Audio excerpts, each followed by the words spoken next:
need to send out the group text, or not the group text, the message. Boop, boop, Oh yeah. boop, boop, boop, boop, boop, boop, boop, boop, boop. Go. Go. Okay, everything's good.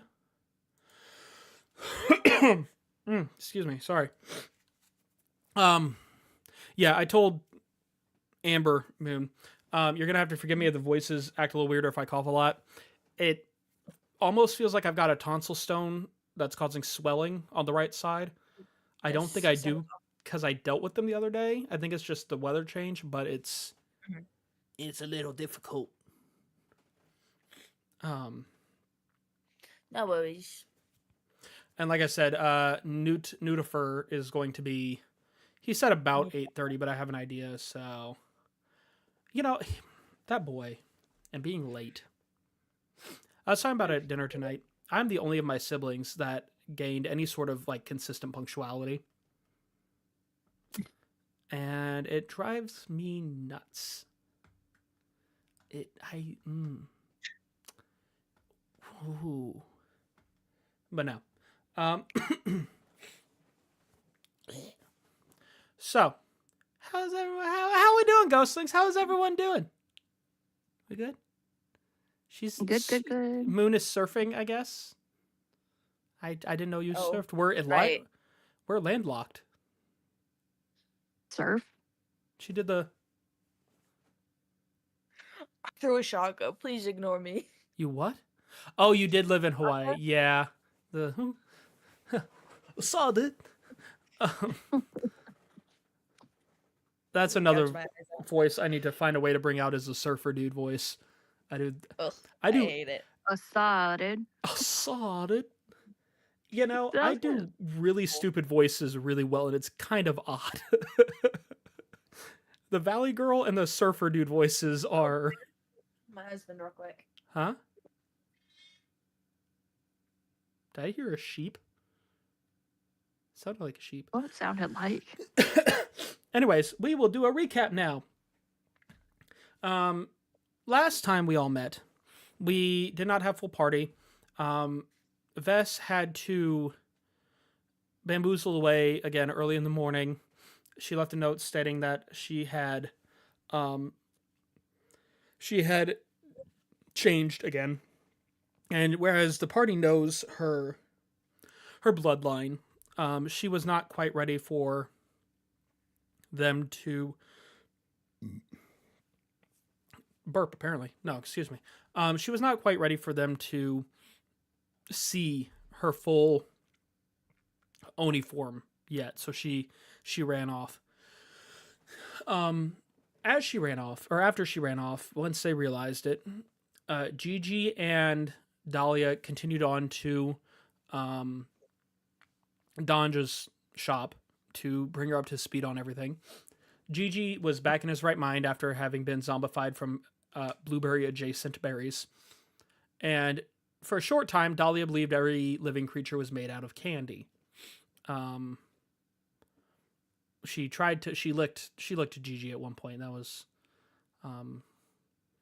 interesting. But they went off to Donja's and they brought her up to speed and got her advice. She kind of informed them the order in which she would investigate the rumors and investigate kind of where these possibly rare ingredients are. And in the meantime, she also helped Gigi make Vess six, I believe it's 6 servings of Spirit Soothe +1. +1 being increased efficacy, kind of like a magic item. Now, Vess, what that means is you have, once you get the Spirit Soothe, you have 7.5 days of reprieve as long as you, like, if you were to keep up with it day to day. I have 7.5. You have 6 servings, but they're good for a 6 day and a servings. quarter each. Okay. Because he made them and he's got that skill. Okay.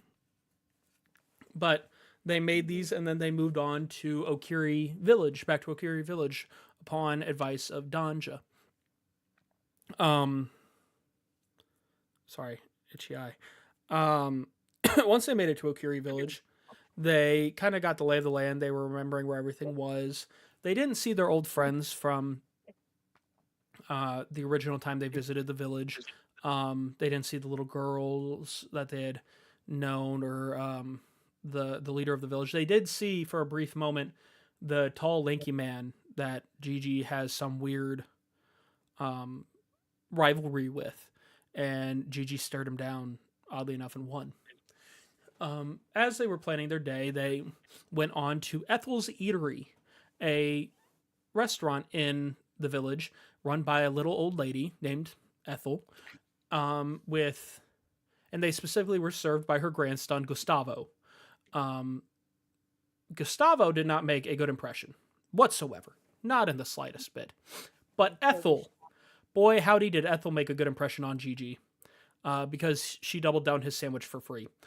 And he gave her Rococo's card for if she's ever in the area of Matango. After they kind of get their plan, they left the restaurant, and they caught wind of a young boy stressing outside of a house. He was pacing back and forth beside his mule.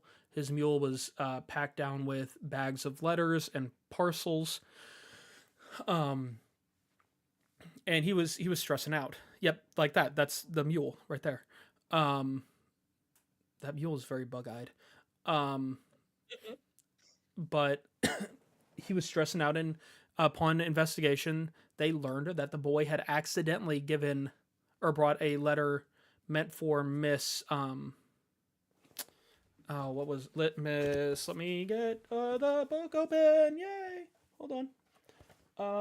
Miss. Drop the bass. The young boy had accidentally given a letter meant for Miss Linfrey to Miss Lindley. He had dropped it through her mail slot. And he was freaking out because he really wanted to be a part of the Couriers Guild like his sister and make her proud. And this was a surefire way he was not going to. So Gigi and Dahlia went into the house through the cellar door. And upon entry, they came across some magic writing traps.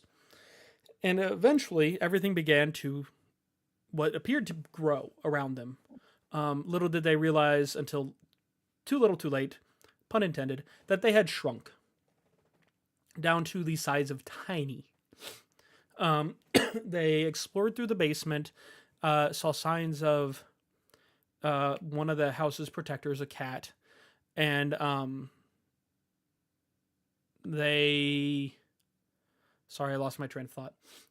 After not really thoroughly, but after somewhat exploring the cellar, they made their way up the stairs, where they ran across 3 Bora bugs that decided to throw down with them. Gigi and Dahlia held their own heroically, almost dying in the process. They both were at like 2 HP, but they they beat the tar out of those bugs and continued up the stairs. They snuck around the cat at the top of the stairs and got the lay of the land for the main floor of the house. Once up the stairs, they looked around on the floor, they looked at the door, and they found no letter. But just as they were starting to discuss where it might be, the house cat, Emerson, came up behind them and greeted them. Keep in mind, Emerson, a normal house cat, now the size of a very large lion. And that is where we ended off last time. Gigi gained 200 XP. Dahlia gained 100 for the combat. And that is where the party left off. Any questions on the recap, anyone? No. I also had gotten a text of the recap too, so that helps. Yeah. So like I said at the beginning, Gigi's gonna be or Newt's gonna be late because of course can't have everyone here on time. That's ridiculous. um, that's a befuddlement. Um, but we're gonna proceed, and we are going to open to Miss Vess. Yes. Now, Vess, you, upon realizing that for some unknown reason, the chaotic nature of the magic you utilize, the chaotic nature of the magic that inhabits your bloodline, you woke up the day that everyone was going to go back to to Danja, and you found yourself completely transformed into an Oni. Your eyes had become bright golden color, your hair had expanded and almost like a bristle flared up and become white. Your skin became red.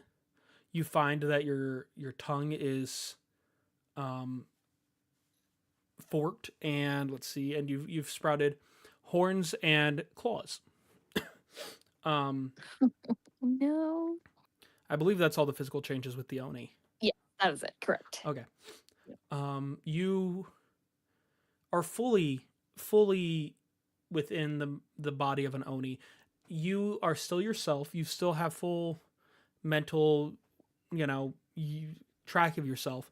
But you are completely physically changed, and there is no hiding it.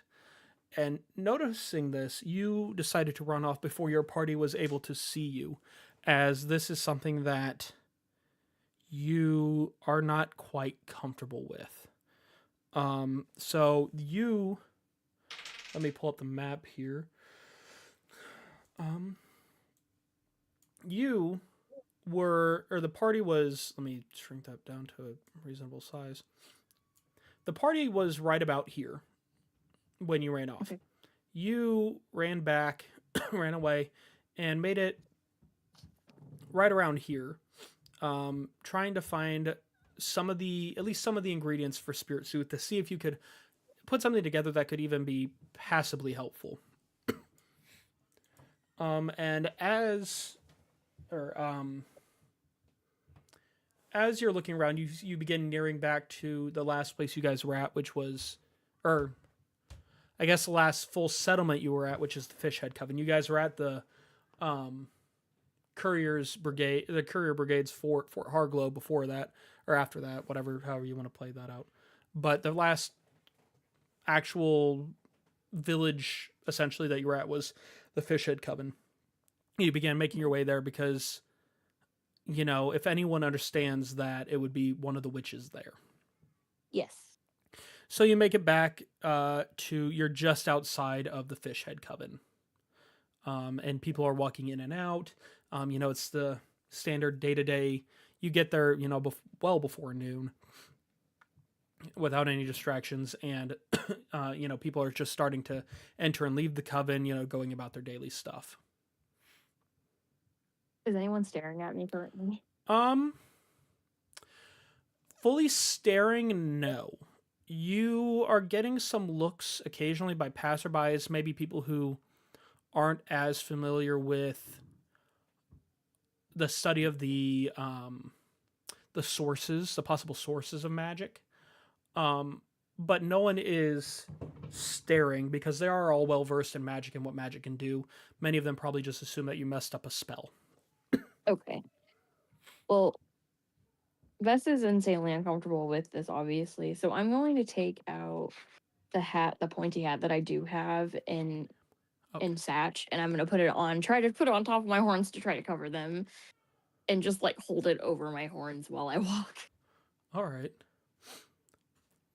Where are you trying to get to? Like, what's your end goal in walking? Where are you going?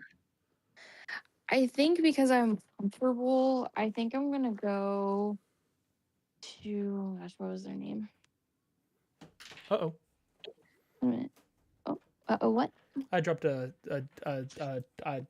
D thing. A D thing. This guy.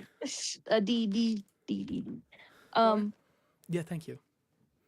I'm trying to find the cat spirit lady because I felt very comfortable around them, and I feel like Cat they're spirit lady. different enough that they would understand. And then the Piplup. Okay. I know who you're. Okay, Yeah. I thought you were saying the There's a- lady who. No. Yeah. Okay. Piplup and People eat or the people mighty Leap. what was the other one? It was It was Lady. I thought her name was Lady. Lady something, wasn't it?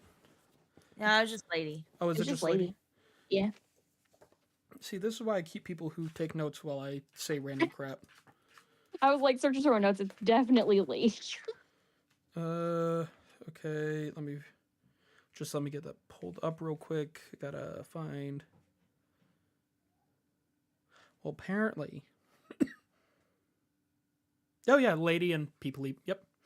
The Mighty people leap. eat. Sorry, the mighty. Mighty people eat. So you are searching through the village, the coven, for the lady and the mighty people leap, and you eventually run into the mighty people leap on their floating cushion, and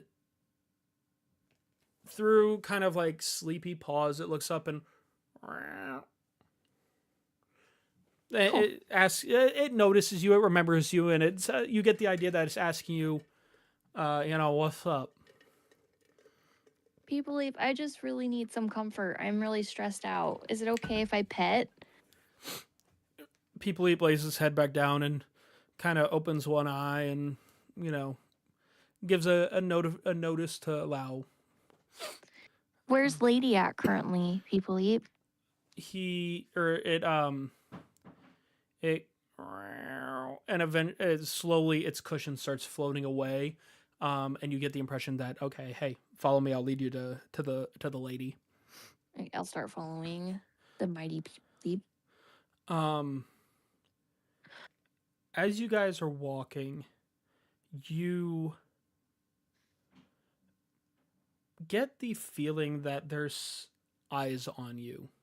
Not many different eyes, but like I mean a set of eyes. I should specify that. You don't see anything physically at this time, but you do get the impression that someone or something is watching you, not out of malice, just observing. Okay. As you're walking behind the mighty people leap. I can feel the energy on me, and I just try to cover as much as myself as I can because I just feel so uncomfortable, and I just feel like everyone's looking at me. So And just keep following the cat. So you cover yourself, and regardless, you still feel the set of eyes watching you. Again, it's nothing malicious. It's all out of almost like an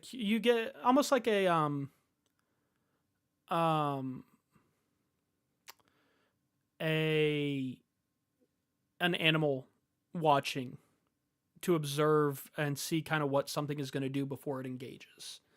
Avalon says hi, Auntie Amber. Hi.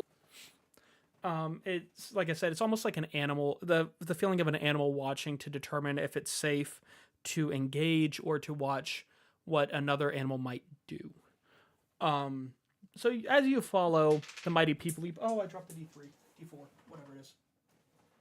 I need to stop messing with it. Apparently.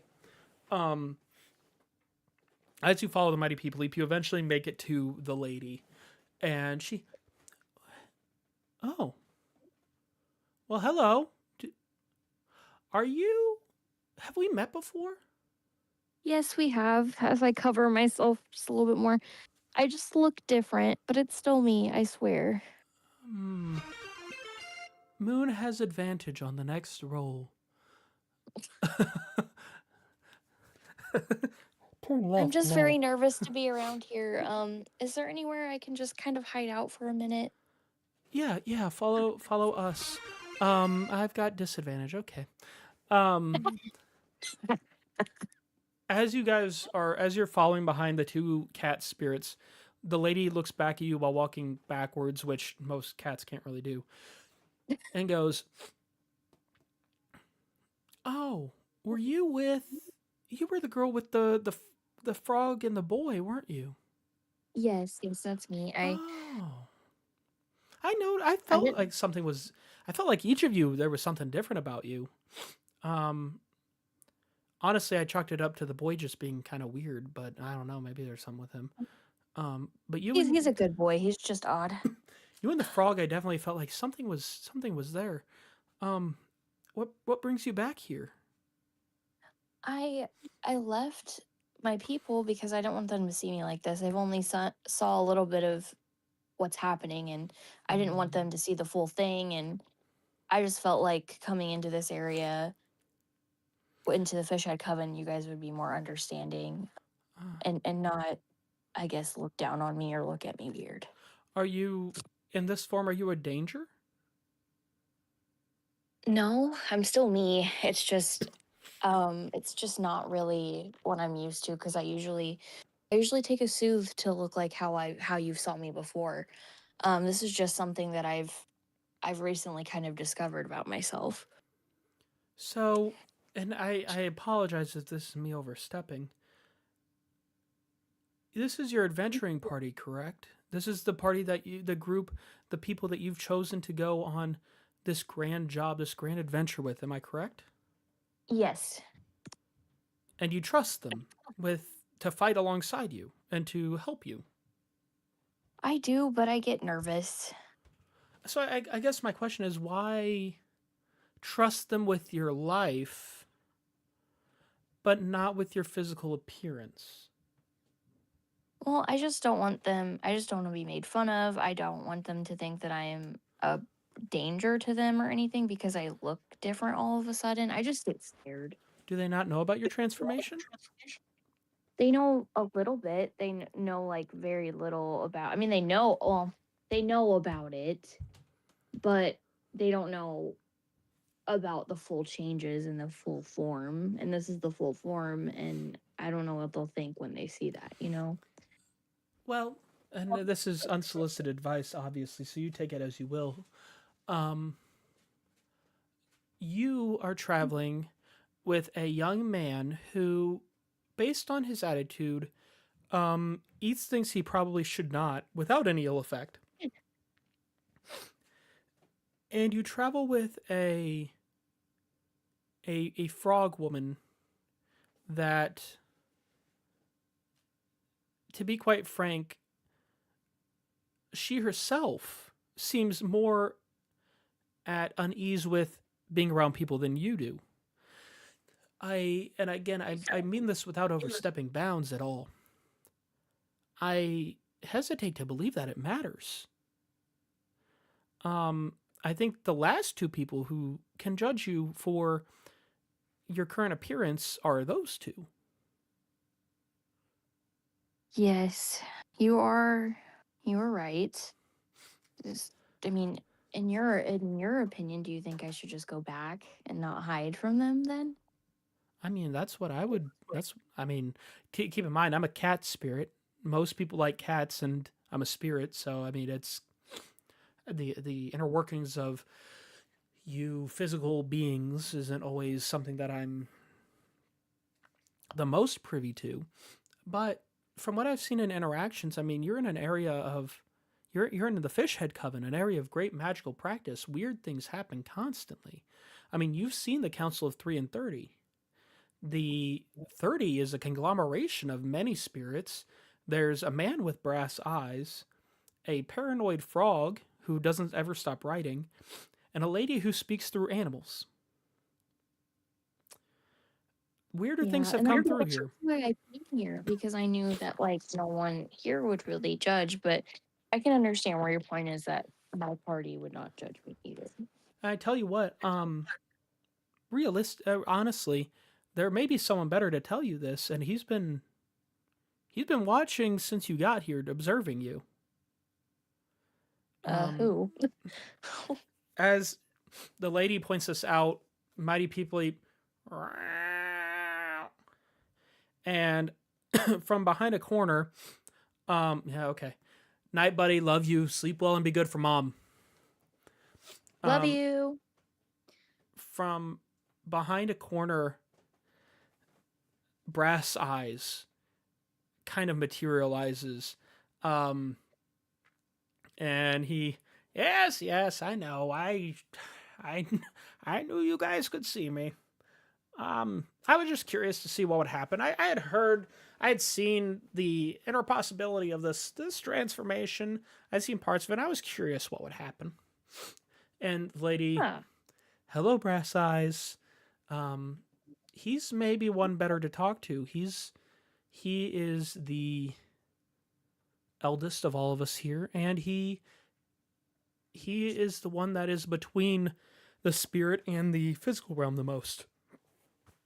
Excuse me. Ow, sorry.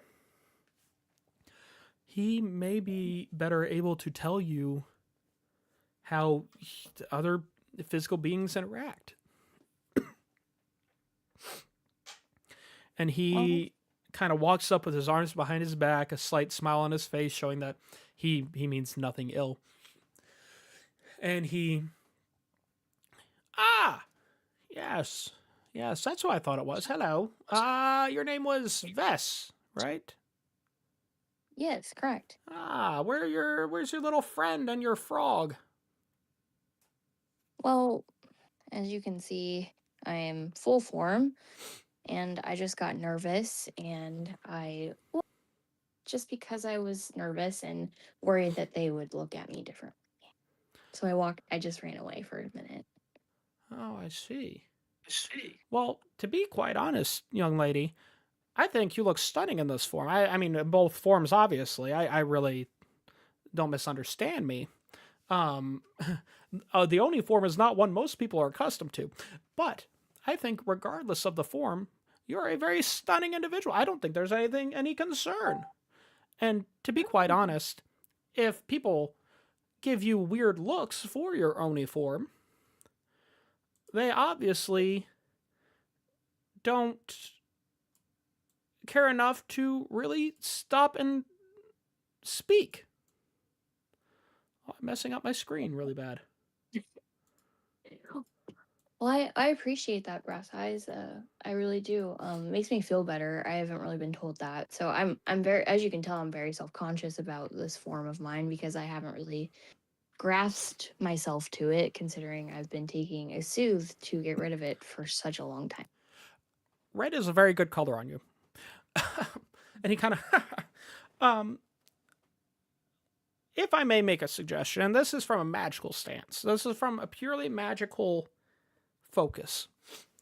If you want better control of your Oni form, stop taking the spirit soothe as much. The more you allow the different components of your Oni form to take presence, the easier it'll be for you to physically manage the transformations. You won't always be able to, and that's where the spirit soothe can come in handy. But as you allow its foothold in your life more, you may find that you have more control over the physical transformations than you think. And as you grow stronger, more used to it, you may find that it presents you with new thank you, Newt. New abilities and new strengths. Oh. Okay, so are you saying I should just like wean off of the spirit soothe, or should I just completely get off of it? That's entirely up to you. What I would advise, see if you can manage occasionally. Start small. See if you can manage controlling the transformation on your own. And that will do. I feel like you'll be surprised at the efficacy of that. I think I will take the advice and try that, and I won't take my spirit soothe today and just kind of see how I feel and where it goes. And now I'm going to do you one last favor. It's a favor you are probably not going to like, but it will be funny, and I don't care. Oh. And he snaps, and Satch kind of floats off of your shoulder, and enlarges and envelops you. Oh. And next thing you know, you are transported into a new location. Satch, lets you out and returns to normal size and lands on your shoulder or overlaps your shoulder. And you find yourself in what appears to be a giant house. Oh. Everything seems huge. And for a moment, you feel like you're alone. But then you look over and you see Gigi and Dahlia are in the same house as you. What? Hi, Gigi. Wait. Hi. Where- Hi. Where am I at? Wait, what? Hold on. What just Gigi, happened? Gigi, say something real quick. You're mute. Please hold for technical difficulties. Still mute, new. Hello. Ah, Oh, there we go. Oh, wait. there we go. Hi. I didn't know what to say at first, so But yeah, so you are now transported into the same house as Dahlia and Gigi. You are tiny like they are, and you appear between them. They're looking behind you. They see you they kind of like, oh, hey, she's here. But they're also concerned with something behind you. Guys, where am I and what just happened? What is going on? Why do you guys... What? we just both simultaneously just point behind. Are you pointing at me? See, I knew you guys would look at me weird. There's something a lot more concerning than whatever. And hold from on, behind- is she still in? She's Is she full still Oni in- form. Oh, there's something way more concerning than whatever's going on with you. And from behind you, you hear, Oh. "Uh-oh, there's a third one now." I turn around really fast. And What? behind you, there is a house cat that is the size of a large lion.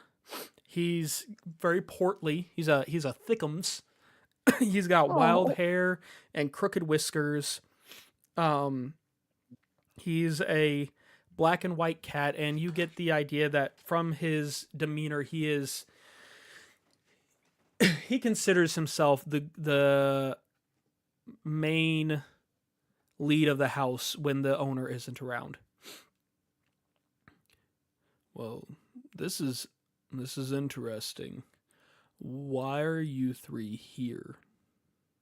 Why are you so big and thick?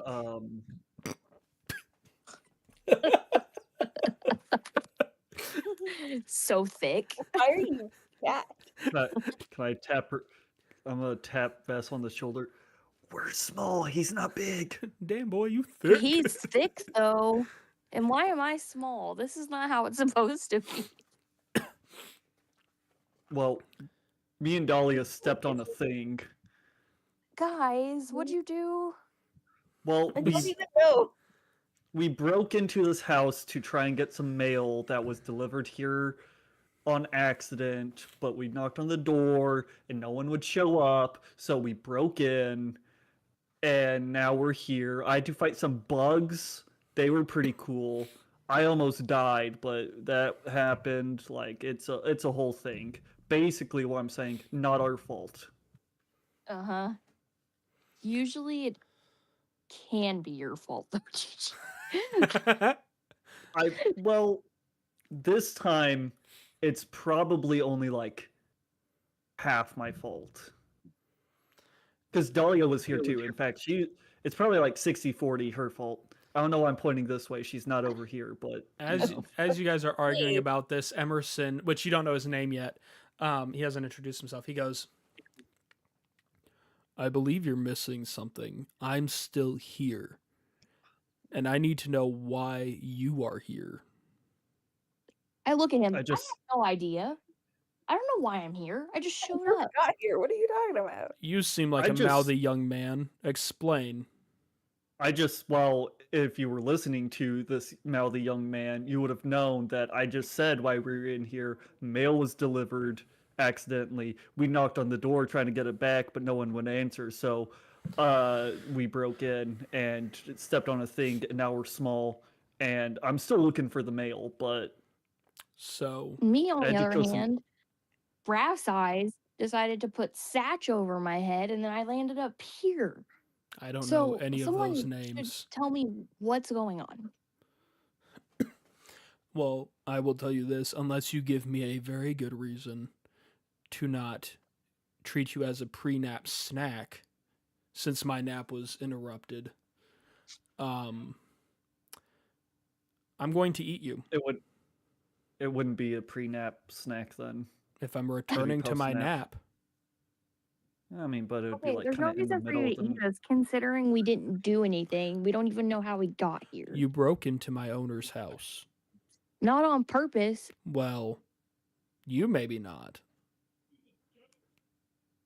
These two. Uh-oh. We're just They're trying with to help. you, though. You can't Listen, take them. There was no intentional malice. we just needed to get some mail, and it wasn't even How our we mail. We're really trying to like help. thick cats. It's not even your mail. It wasn't even Yeah, supposed to go here. It wasn't even for us. It was supposed to be for someone else. We're trying to help someone else out. We're good people. And if you don't eat me, guarantee you, once I get big again, I will give you the most delicious cooked fish you've ever had. I wanted to point out that as someone who is planning on causing problems would also say that they're not planning on causing problems. So you've really given me no reason to trust you now. However, if you really want to prove it, I find myself in a little bit of a predicament. See, Okay. my preferred snack, the treats that my owner has, have been rudely taken by those dang pixies. And you see up in the corner of the room, and these two, what are larger pixies now, are flying about and mocking Emerson. If you get me my treats and you help me teach a lesson to those stupid, abominable pixies, I will not only give you the letter, I'll point out some other fun stuff you can have that my owner does not care about. We would be more than happy to help you. And I can help you get to normal size again. Even better. We want to help you.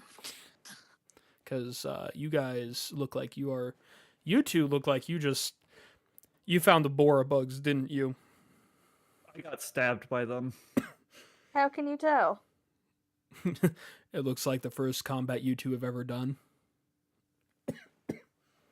You'd be correct. Yeah, exactly. Very good. There he was, Mr. Cat.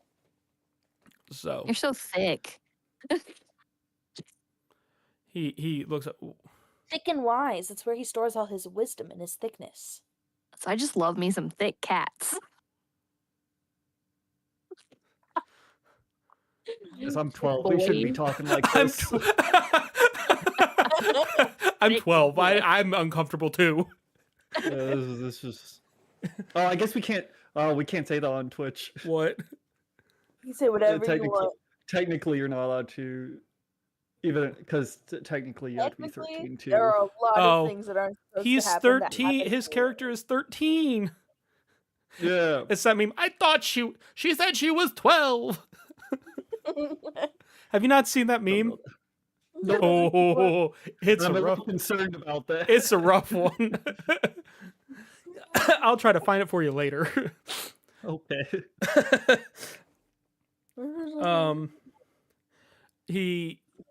Now, I don't care what you do with the pixies. If you want to, you probably shouldn't kill them because my owner uses them. They're at least helpful to her. If you want to reason with them, if you want to bully them around, I don't care. They have hidden my treats. They have hidden the letters. They're dead set on getting my owner to like them more than she likes me. So I leave it up to That's you how even you want to possible. go about You are this. very kind. I will not help you for the sole purpose of if they tell my owner that I beat them up, I don't want to know what'll happen. But ask Tabitha Turnip up there. She's pretty helpful. She knows a lot. She can help you out. But yeah, talk to the pixies. Okay. And he kind of turns around and he sits at the base or the top of the stairs or the entrance of the little hallway to the stairs, where he can keep an eye on what's going on and watch you to make sure you're not up to anything problematic. And as you guys begin to walk, he goes, "Also, no, if you are here to cause problems, I still will eat you. Maybe not the boy. He might cause indigestion. I might just bat him around until he's No longer with us. more of a puddle than a boy, but Joke's on you. I'm sure actually, I'm not going to say that. Never mind. I was going to say I'm sure I taste great, but I don't, yeah, it's not, I cut love how that, you cut said that. you weren't gonna say it, and then you said it anyways. have you met him? Well, And so Emerson, and he goes, "Oh, and if you need anything, my name is Emerson. The turnip is Tabitha, and the pixies are Tina and Mina." Got it.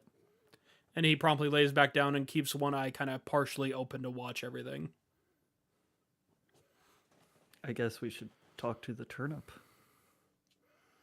I don't know. I just really want to throw firebolt at them and just figure out if that'll work. Okay, you Well, he fireball said at don't the kill pixies. at the pixies. Yep. Before you do that, just me and Dahlia are very hurt right now. No, you guys took a long rest, or I mean a short rest. Oh, Painfully I'm, healed. so, I'm still. No, you guys. I'm pretty No, sure you you guys didn't. got full health. I did. I don't know about him. I'm pretty sure he did too. Ooh. I have 10 health. What's your max health? 30. Wait, no, hold on. Let me. Maybe he didn't full heal.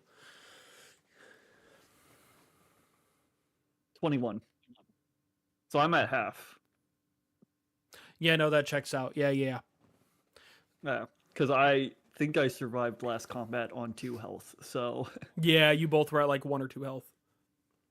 You Yep. barely made it out.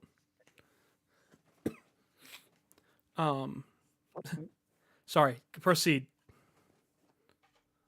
Okay, I'm just gonna go straight in and just like firebolt one of them. All right. So, yeah, I'll just say it doesn't matter which one you aim at.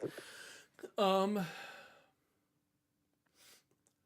would say, let's see. If you guys are there, each square is about 5 feet. 10, 15 feet, but you guys are tiny, so that range is going to shift. What's your Because what's my the range on firebolt is firebolt? 120 feet. Anything above 120 feet is where you hit disadvantage? Yes. 15, 15. Yeah, I'd say you're within that range. Yeah. All right, so you throw a blazing firebolt. Roll to see if you hit. 18. All right. Let me double check. And there's no saving throw associated with that, correct? No. Firebolt. I There don't shouldn't think so. be. No, there's not. Fireball. All right, roll damage. 4. 4. So you throw this firebolt, whatever, and it nails Tina. I mean, directly. It well, not directly. It hits her in the legs, and she does an air like spin. And both pixies look at you. You hear a ah, and they turn and look at you real quick. Emerson kind of opens both eyes because he hears a scream, and you swear you see him kind of as he stays laying down watching. And these two pixies fly over to you, and they are very in sync. And so I can't do it because that would be so weird. But they alternate every other word. So it's, why did you throw that fireball at us? Well, you took this big guy's treats. Who? Him? You took his treats. Have you seen him? He's fat. Okay, we don't have to be mean to him. Those are his treats. Well, they are ours now. What are you going to do with them? Nothing. You don't want cat treats. Keep them from him. That's not fair and rude, actually. He won't do anything to us because then his owner will be mad. You guys are really mean. Should I throw another fireball at you? You can try. I bet it hurt, though. Didn't it? It felt like a fireball. Exactly. What if If I keep going, it'll hurt worse. All So right, give then. him the How treats. about this? And one of the pixies backs up. Let me find the thing. Hold on, I gotta find the correct. Oh goodness, where is it? Where is it, guys? I don't know. Oh goodness, where on earth did it go? Oh, here we go.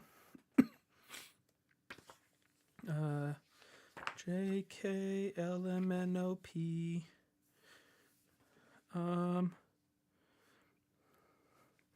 All right, and one of the pixies kind of rears back her hand and shoots a small lightning bolt.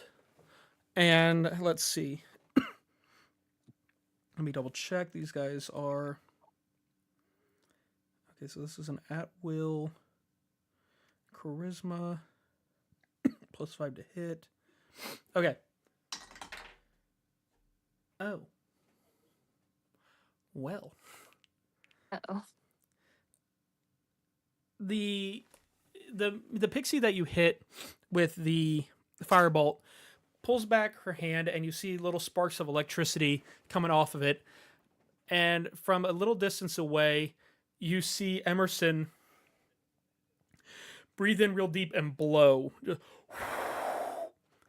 And since they're in air, it spins the pixie.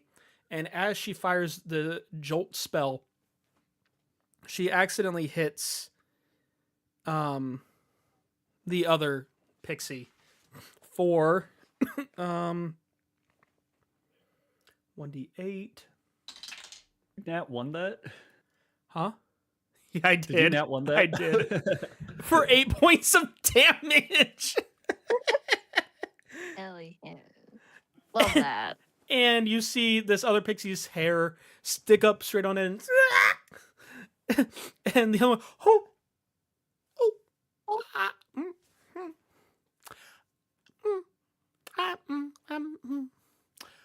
I'm going, Can we have those treats now? Yeah, can we have them, please? Thanks. no. Okay, sure? when are you How gonna about- give up? How about this? If you can make it to the top of that table, we'll give you the treats. And can you describe the table, please? Huh? Can I've you describe volunteered the our table? dog friend to do so. You Grab have the sticky table. toes. No. What did I say? Grab. All of us Describe. have to make it up Describe. to Oh, this describe one? the table. Can do. Dahlia has sticky Yeah. toes. Yes, all of you have to make it up the table. The table center is a large work table that is covered with tools and all sorts of research. Not fair. Where is the physical explanation of the... Sorry, give me 1 second. That's the cauldron. Oh, there it is. Okay. So from your size, the table appears to be about 60 feet tall. So you would have to climb it. Now, if anyone has a climbing speed, they can make it up without any issue. But on your own, you would have to climb it and go through the stuff. But they go, if you can make it up that table, all of you, we will give you the treats. What are the rules? Make it up the table. By any means? Get to the top of the table. By any means. I guess. Okay.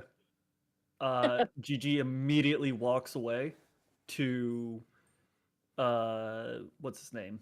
Emerson. Emerson. I say, can you jump on that table? He goes, I really shouldn't. If I help you and the pixies say I did something, I'll get in trouble. We can vouch for you. Roll a persuasion check for me. Hold on, let me find something real quick. Who? Me, Since probably. Gigi. Oh, GG, okay. I was like, I said I could vouch, so it's up to you. So it would be a charisma.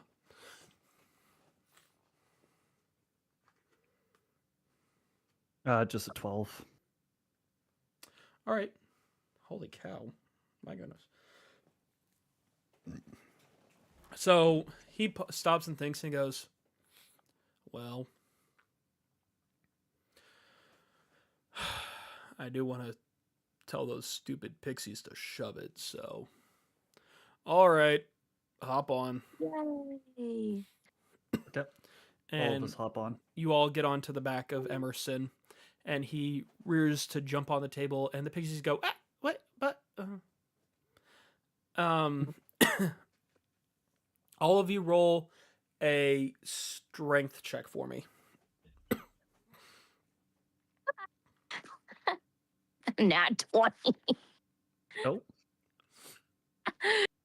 Dirty 21. Dirty 21. Dang. 8. I have terrible Ooh. strength. You said an so 8? It's crazy that I got a nat 20, Yeah. though. All right, so Emerson, he kind of hunches down and leaps, and he's able to make it to the top of the table no problem.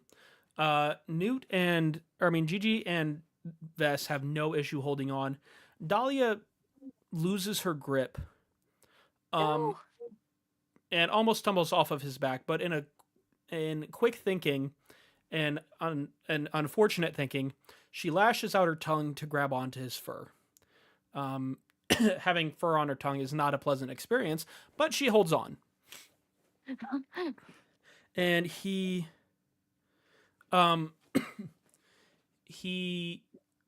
lands on the table and lets you guys off and goes, now,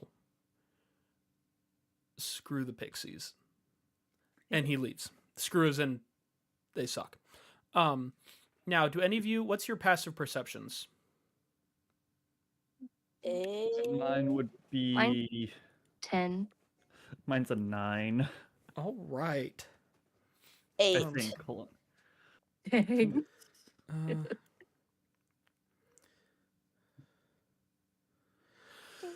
All right, so you guys make it onto the edge of the table, and the pixies go, oh, I'm blurry. Oh, you sure are. Oh, hello. Oh, there we go. You are. I got to get real close. The pixies go, well, that was one way to do it, I suppose.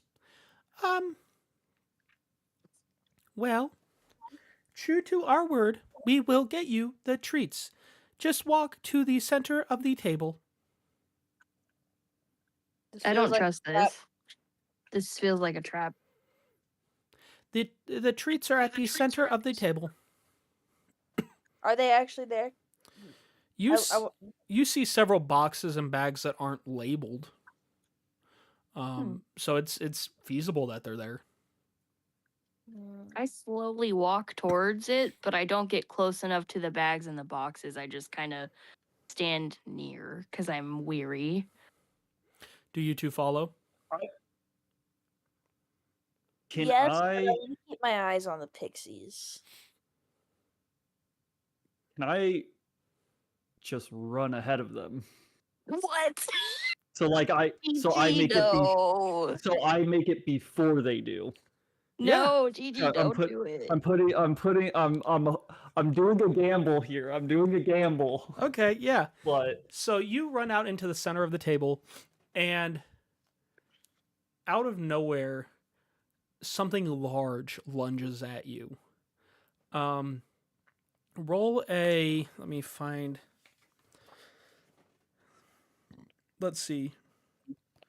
Roll a.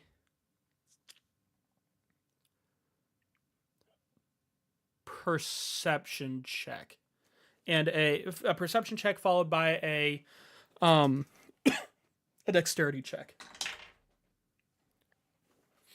the perception check would be a 17, Okay, and then dexterity. 11. So you run to the center of the table, and this large beast lunges out at you, and you catch its eye just in time to slide under it as it jumps over. It jumps over you and turns to look at you and starts growling at all three of you. And out from behind you, you hear the pixies laughing to them. Did we forget to mention? There is one final part to this. Get rid of him. And you guys are faced with a giant Venus fly rat that has decided to No. fight you as you are in its territory. So God. roll for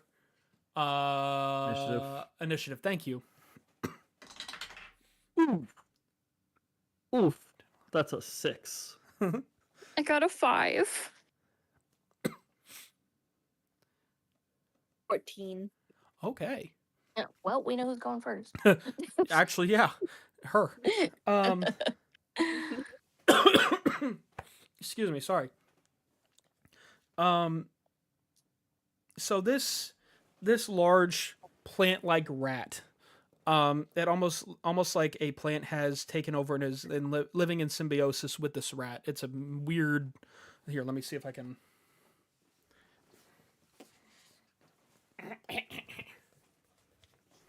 Something. Oh, Oh, good lord. he also a thick boy. What's with you guys in thickness?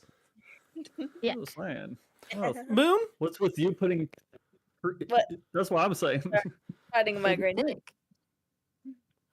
It helps for a little bit, like temporarily.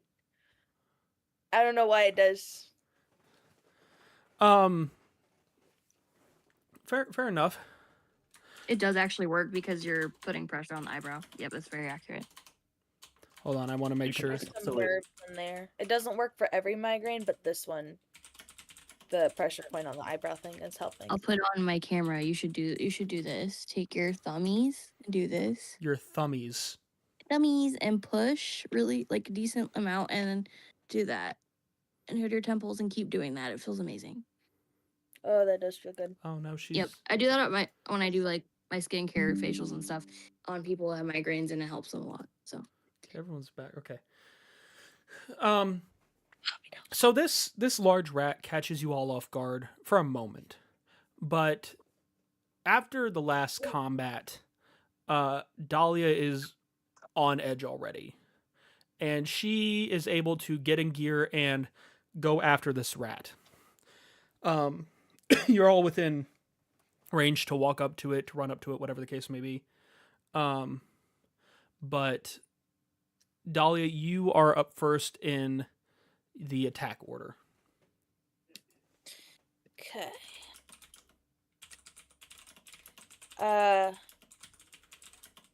take my knife and go for his eyeballs or my dagger or whatever it is. Did you ever find your character sheet? I sent you a picture of it on Snapchat, I thought. But I mean, with your weapons, I'm pretty sure it was. because I'm pretty just sure a you had another shield weapon and- outside of a dagger. I got a small knife from an adventurer's pack later on. No, I meant I thought you had like a full. Because I remember making your sheet with you. I don't think I have the. is there I another looked one? and I don't have the weapons that you chose. Do you remember what dagger in here. background? She is the. You don't get your weapons from your background. You get it do. from your class. Some of them do. This one you get from your class. She's Okay. a hermit. I got like an arm, like a shield and a dagger. I remember that. We'll run with Was it. there another one where I was supposed to get a weapon from? You get several weapons actually from your class. Pretty much every class gets several weapons other than casters. We'll run with the dagger for now. And then That's why I went back to the links. we'll run with the dagger for now, and then you and I can discuss what weapons you want to take after the fact. I did want to mention that you said you have a shield. Shields do work in a slightly different way in Obojima. Rather than just giving a boost to your AC, shields, if I can find the skills, adventure, equipment, 157. See which one I missed on here. There's 4 bullet points on here, and I only did 3 of them. See, So traditionally, shields only allow for a boost to AC. However, in Obojima, shields actually can be used to reduce damage. In this rule system, non-magical shields have their own set of hit points, which you can use in place of yours when the moment calls for it.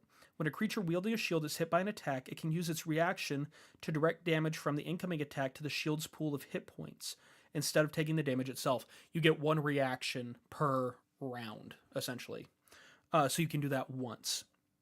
If the shield is reduced to 0 hit points, it is broken, and any excess damage is dealt to the creature wielding the shield as normal. A broken shield gives no bonus to the shield bearer's AC. The durability is based on the material it's made of below as an example. So I would say you have a basic metal shield. You can also repair shields for money and time and things like that, but your shield has 10 HP. I would actually, you know what? I'll cut the split difference since we don't actually know. I'll say that you have a kind of rough metal and wooden shield. So I'd say it's about 7 HP. You've got 7 HP that you can then reduce by using a reaction once per round. But you attack first. Sorry, I wanted to explain that since I forgot to last time. 7 HP. Cool beans. And that is an Hold on. Obojima rule. I'll keep that in mind. So I just got roll now? Yep. Are you just attacking with your dagger? Yeah. So yeah, you roll to see if it hits. That's your roll plus your dex or strength modifier plus your proficiency.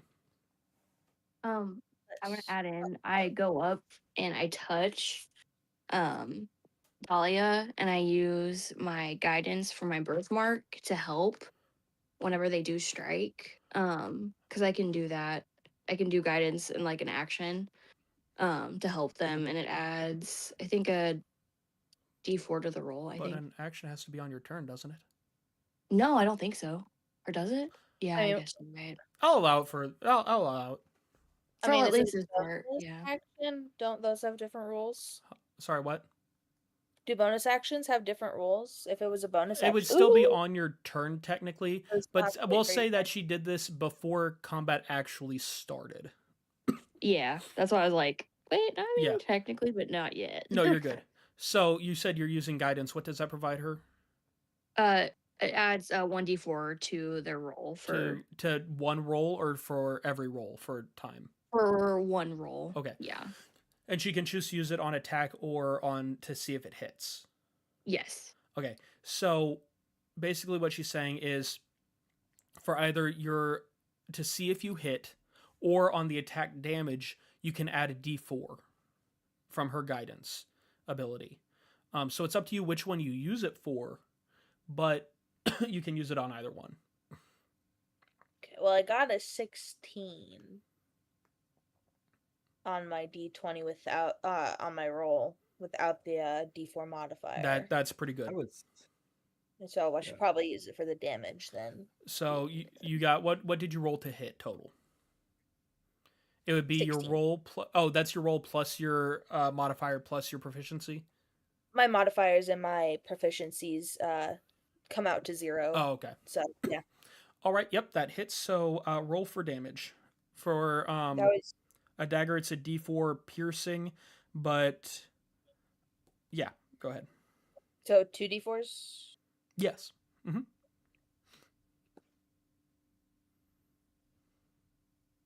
3. All right, and so you go up to the Venus flyrat, and you really stab into it. And as you're stabbing into it, you notice that it's, as you pointed out, it's thick. Its hide is thick and almost armored. And you can tell this thing is not going to take a lot of damage from your normal weapons. And so what that means is it has resistance to, in this case, piercing specifically. It only takes 1 point of damage. And now it is the rat's turn. Let's see. Let's see here. So he is going to, or it is going to try to smack you with his tail. So that is a 21 to hit. No, that's not 21 damage. That's 21 to hit. So Okay. I assume that, so that goes up against your AC. Does that beat your AC? Yeah, it does. And so that's going to be 5 points of bludgeoning damage if you take it full.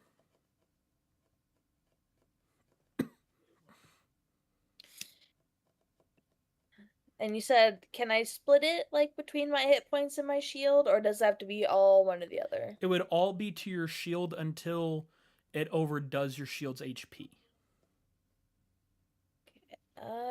We'll do it to my shield, I suppose. All right, so that blocks the full damage from the attack. Your shield is now at 2 hit points. Yeah, I'm updating it in my. And keep in mind, once your shield breaks, it also lowers your AC until you fix and re-equip your shield. So if your shield takes that 2 more HP and it breaks, you don't have that bonus HP anymore until you fix your shield. Yeah. So now it is... I can't remember what your guys' turn order was. GG be next because GG got 6 and I got 5. Okay. So Gigi, what you doing, girl?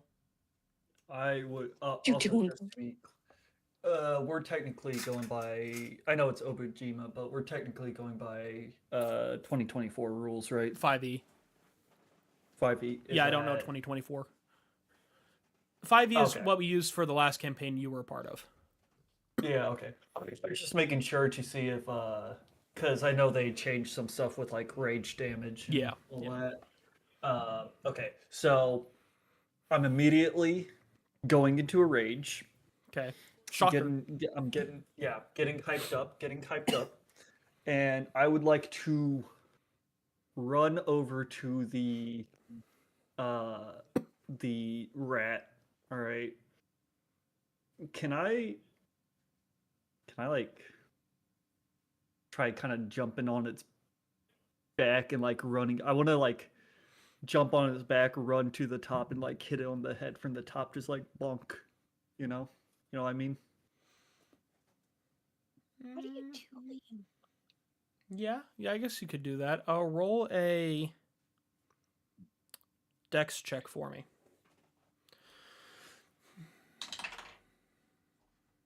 That would be a 12.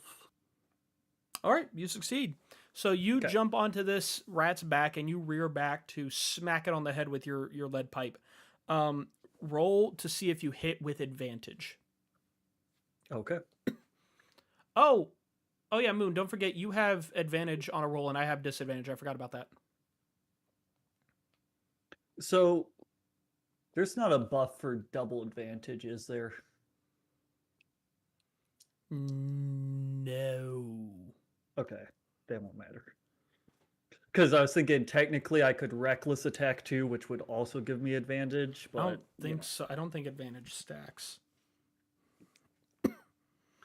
That would be a 17. Let's see. Yeah, no, it doesn't stack. So you definitely hit. Roll for damage. That would be a 6, I believe. And this is standard bludgeon damage. Yes, hold on. Go ahead with 6, but Okay. Now at your level, you don't ignore resistances, do you? no, I have Okay. resistances, but I don't ignore them. So the rat is a beefy fella. He has resistance to bludgeon damage as well. And so he takes 3 points of damage. That is 8 damage, not 6. So he takes 4. Yeah, I forgot to add my strength modifier to it. Okay, so he takes 4 points of damage due to his resistance. So you hit him on the head, and he's kind of like, what is on my back? And you're still on him. He hasn't Yep. knocked you off. Yep. Vess, you're up. Okay, I'm gonna go towards. How far am I from there? Actually, I don't think I'm very close to it, that I recall. You could walk up to it. Okay. Using your walking speed, you could reach the rat. Okay, I'm gonna actually stand back and I'm gonna cast Firebolt on the rat. Okay. Oh no, that didn't sound good. Roll to see if you hit. Okay. See the danger in I the see the happy situation. face here, which I never love. You're forgetting 13. a 13. Hey, Newt, what's your AC? 12. Oh no. No. He's on the rat's No. back. Well, okay, it's firebolt, not fireball though. What? Firebolt is a single. Fireball is the area of effect. Yes. Okay. Yeah, firebolt is a one hit or single target. Okay. I assume you did say it was firebolt, right? Fair enough. Yes, it's fair fire. enough. Yeah. Okay. No, you're safe then. I'm sitting here going, oh no. Yeah, no, fireball is the dangerous one. That's the Yeah, Firebolts, it's like it actually hits where it's supposed to. This was getting dangerous. Fireball is reckless. for So sure. you fire this bolt and it misses the rat and it singes Gigi's hair a little bit. Just enough where there's, in the cartoons where there's the little Yeah. spurt of flame. Yeah. And she just like, but you do miss the rat. rats.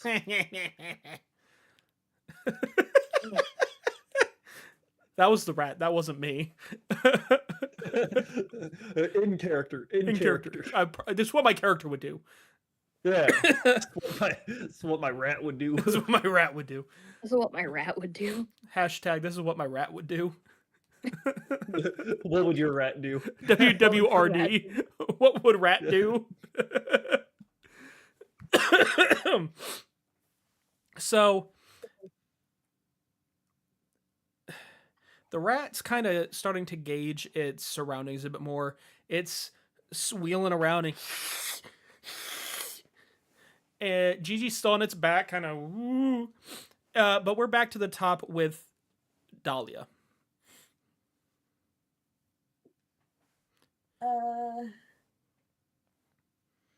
go out with my dagger again.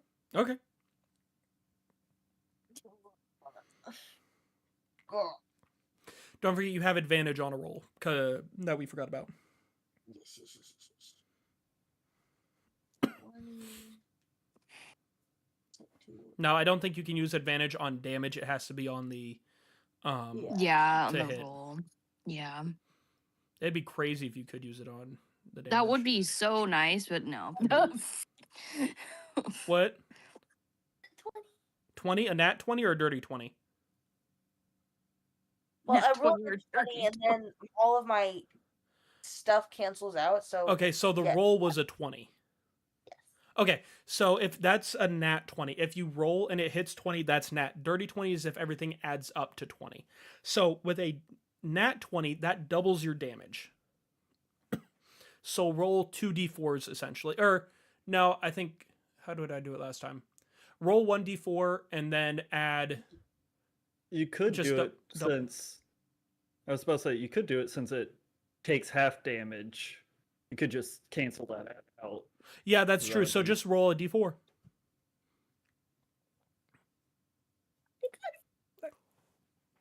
So you saw how little your last attack did, and it's a little frustrating. And you go back in on this rat, and you really just you stab it, and you luck out, and you get it right in here behind the jaw, where it's not very thick, not very fleshy, and you do some good damage to it. Let's see, it's down to.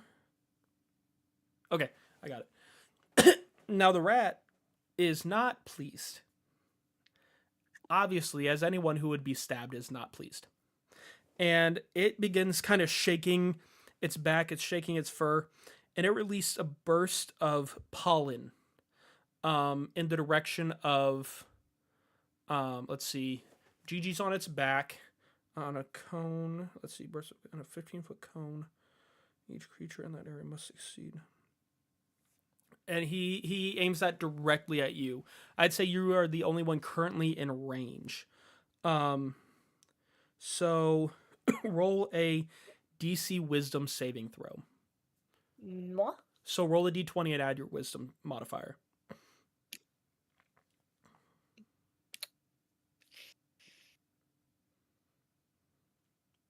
We are not a very wise group, are we? You got a what? No, not at all.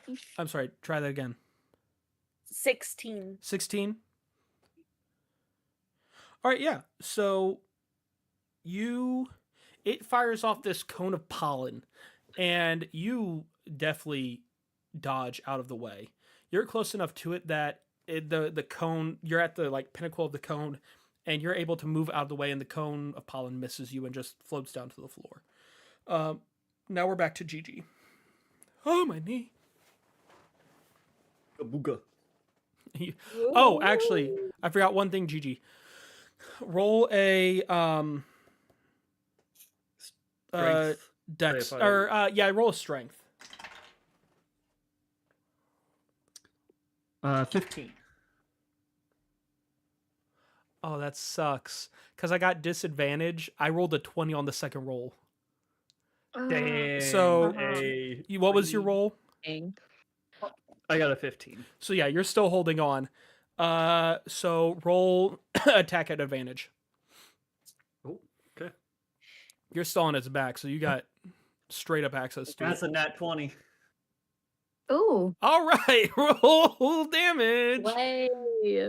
In this case, it's just you're gonna damage it because it's not. You're bypassing Ooh, its so that- resistance. That's 8 damage. 8 damage. Okay, so that would be okay. So you keep smacking this sucker on the head, and it's starting to, in a cartoon sense, it's starting to get like a little. Little But in reality, I mean, it's taken some serious damage to the skull. I mean, you're noticing with each hit that its skull is softer. I do. Okay. and you're noticing that it's slowing down considerably. I Now, do have mixed feelings about giving a rat brain damage, but we're gonna ignore that. all right, Vess, Same. we're back to you. Okay. I'm gonna use my spell Chaos Bolt. Okay. But before I do that, Chi-Chi's still on the back, correct? Yes. Okay. I think it'll be fine because yeah, I think it'll be fine. If the spell has an Um. area of effect, he is in danger. If it is a single target, like a straight shot, he is not. Dang, how do you see that? Like, which if it is like Let me read the spell. You said it's Chaos Bolt. KS Bolt, yeah, please, because I'm looking at it now, like even just to look it up again, and I'm not sure. One action, 120 feet, verbal and somatic. Warbling massive chaotic energy at one creature in range. Make a ranged Okay. spell attack. Okay, good. So yeah, it's just one creature. Okay, so I'm going to send that warbling mass of energy at that rat, but I think I'm gonna do a poison All right right. at the head, right where it's having issues. Let me check something. Okay, so yeah, looking at Fireball as an example, it says each creature in a 20-foot radius sphere centered on that point. So in an area of effect, it's going to state that these creatures are affected or not. Okay. So you said you're choosing poison damage? Yeah. All right, roll to see if you hit. 16. 16. 16 does hit. Now, you fire this chaotic bolt, and as it's nearing its target, its color and its essence shift into almost like a bubbling green, bubbling green ball of liquid. I mean, it's hurling with force, and it has this almost not necrotic, but a almost sickly sweet smell to it, like the poison of a plant. Okay. And you shoot it out, and it hits the rat. The thing that you didn't take into account is that the rat is essentially a plant. It is just as much plant as it is rat. And so poison damage is something it resists. Dang it. It's like Pokemon. It is resistant to poison, bludgeon, pierce, and slash from non-magical attack. The bludgeon, pierce, and slash are from non-magical attacks. Poison is just poison. Dang it. So roll damage.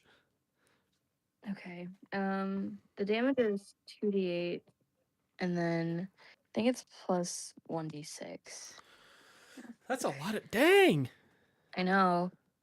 At Okay, level so- 1? Yeah, level Dang. 1. Yeah. Jeez. I have to use, I mean, it's a spell, but yeah. My 2d8s, I rolled a 3 and a 5, and then let Okay. me roll my d6. And then my d6 was 6. So what's the total? 6, 7, 8, 9. 14. 14 divided by 2, so 7. All right. So I mean, you hit it, and it's I did. used to poison, but I mean, it's still that Still spell packs a feeling it. wallop. That Yeah, is it does. insane Yeah. for a first level spell. Yeah, it's That one is of my faves. To wild. be honest, every time I've ever been like a sorceress, it was my jam. That is that's insane. Because you can choose like any of the damage types you want, which is really Right. cool. That's just stupid.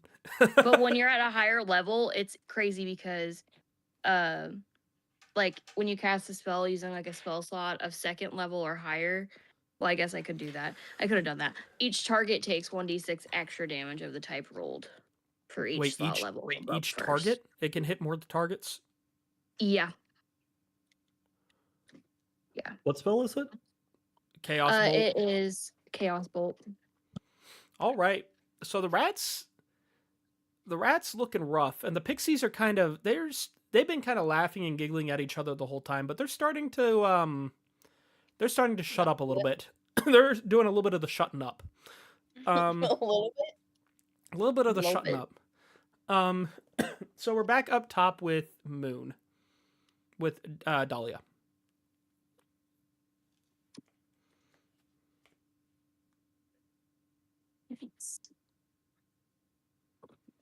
Are you stabbing the You rat? say he's not quite dead yet, but close. It's looking rough. That's rough, buddy. Oh, all my cantrips. None of my cantrips are combat, so I really only. Do you have have any weapons to abilities use. that are combat related, either from your anything or from your feet?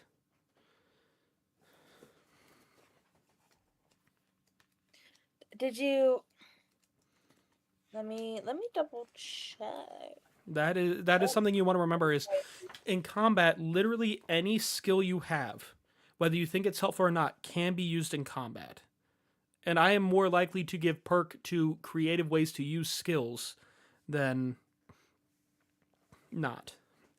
Trying to find like where you sent me the feet thing. Here, I've got it pulled up. Hold on. Let's see, you chose lightning. Mm-hmm. So yes, you have resistance to lightning damage. You have an electrified tongue that you can use to make unarmed strikes. It has the finesse and reach properties, and when you hit with it, the strike deals lightning damage equal to 1d6 plus your strength or dexterity modifier. Instead of the bludgeoning damage from a normal tongue attack, you get from a normal unarmed strike, you get lightning damage. The damage from your tongue increases when you reach levels 5, 11, and 17. And then you have something for when you're grappled, but we can deal with that later. So you can use your tongue for an attack. Okay. So you roll either strength or dexterity to see if you hit. Oh, me 9. You rolled a 9 total? Yeah. So you attempt to lash your tongue out and hit it, and it sidesteps and it misses, and your tongue retracts back to you. You were unable to hit it. Now keep in mind, there's not a limit to how many times you can use this ability. It's not limited. So now the rat, having sidestepped, it is going to use its tail to try to strike Gigi off its back. So let's see. We are going to go ahead and see if it hits first. Oh, yeah, it hits. 21 to hit. So it does. You said you have resistance, right? Yeah. So 5 points of damage cut in half in your favor. Okay. So I believe 2. You said the hit was 21? 21 to hit. Not 21 damage. If you took my AC and switched the numbers around, then it's times. So if only. So basically, I don't. All right, so, but you said 5 rounded. 5 damage rounded. So in half, rounded in your favor. So 2. Okay. Mm-hmm. Now I need you to make a strength check for me.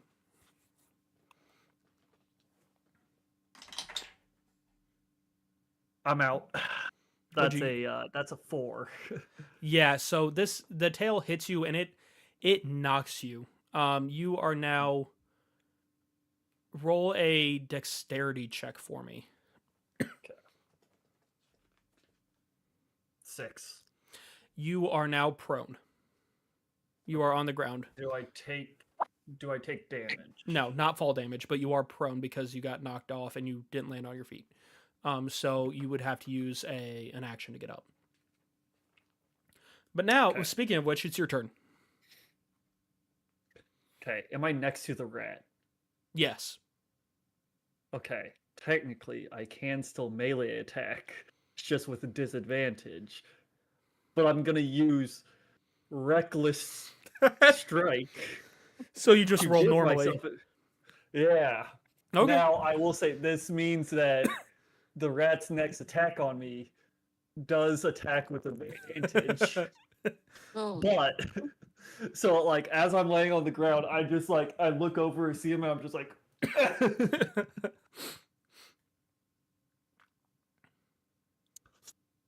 that's a 13. That's Ooh, yeah. almost. No, you Yeah. miss. You strike the ground and you're just like, all right, Vess. okay. I have only 2 spell slots as a level 2 technically. So I already used one. I'm gonna use my second spell slot. I'm gonna do the Chaos Bolt again. All right, roll to see if you hit. Okay. Let's see. Okay, sorry. I have to pull up all my stuff all the time. Do do do. Oh, I almost rolled 2 dice. Oh, yay! 19. Oh yeah, that hits. Sweet. So what damage type are you doing, and what is the damage roll? I'm gonna do fire, Okay. and I'm gonna do, and then obviously 2d8s. Let me roll those. 4, 5, 6, and that's 9 damage. 9. Mm-hmm. Oh, so you hit this thing again with just a blaze of fire, and it singed, it smells, and it's shaking, but it's still just standing. Oh, So now, Moon, we're back to you. come on, Moon. Oh, I tried tongue again. Okay, roll to see if you hit. You can use Dex or Strength. 14. 14, that hits. So now you roll 1d6 plus your Strength or Dexterity modifier lightning damage.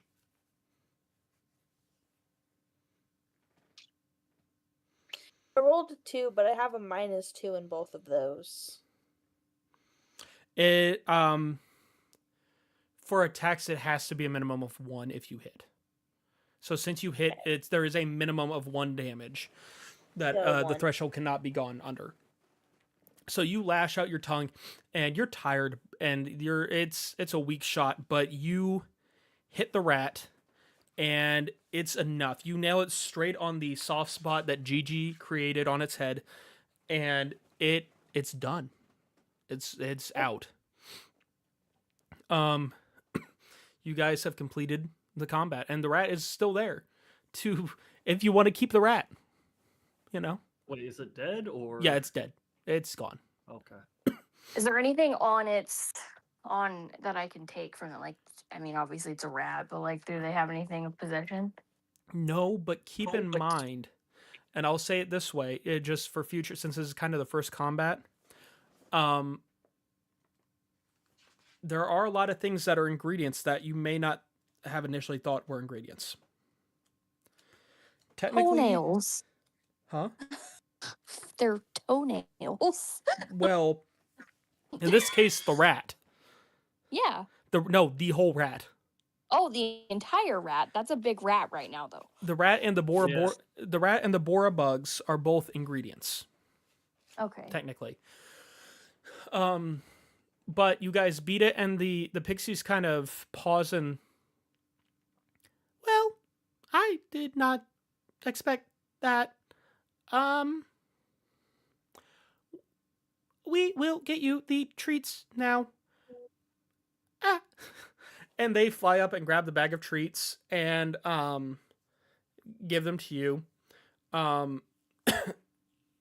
The Emerson jumps up on the table and says, I'm glad I trusted you guys.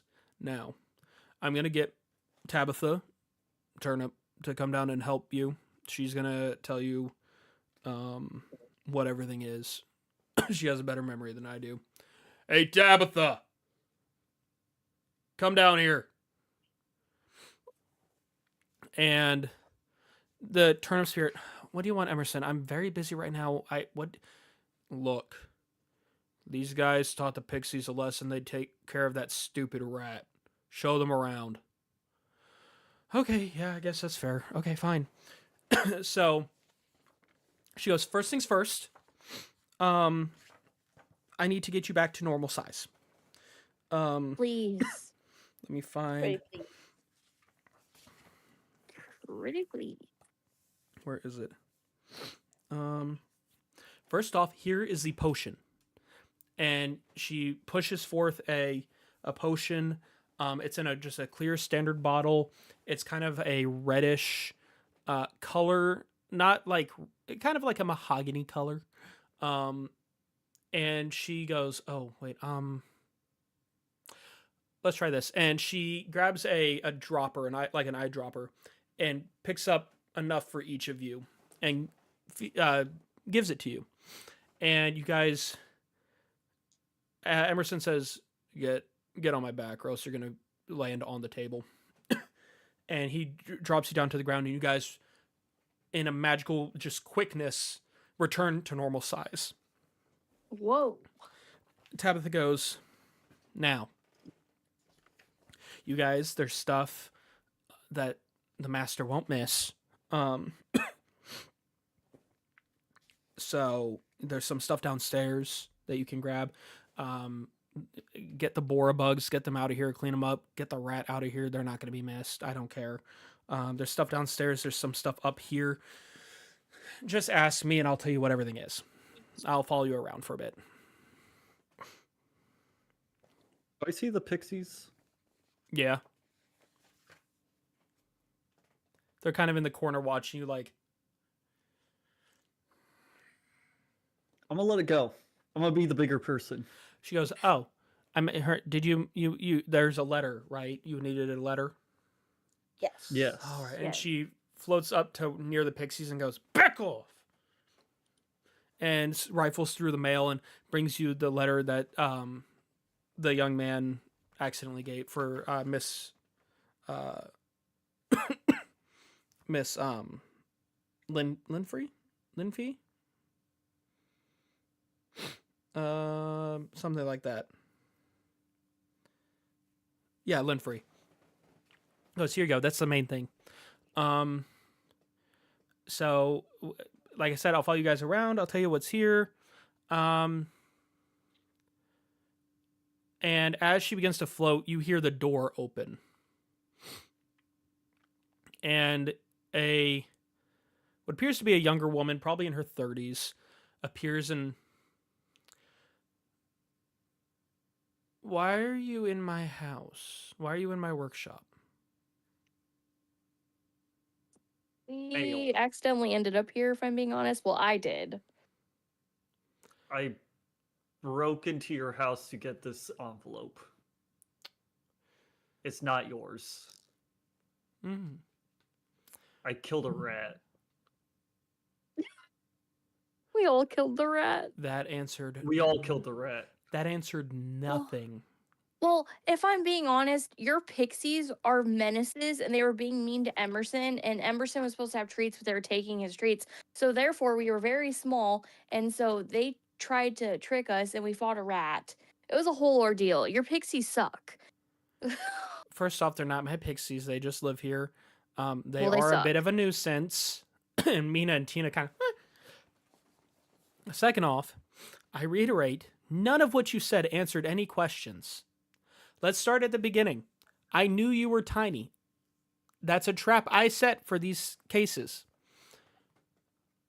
Why are you in my home? Well, Brass Eyes sent me here, so I have no idea why I got That here, old- just to be that old- honest.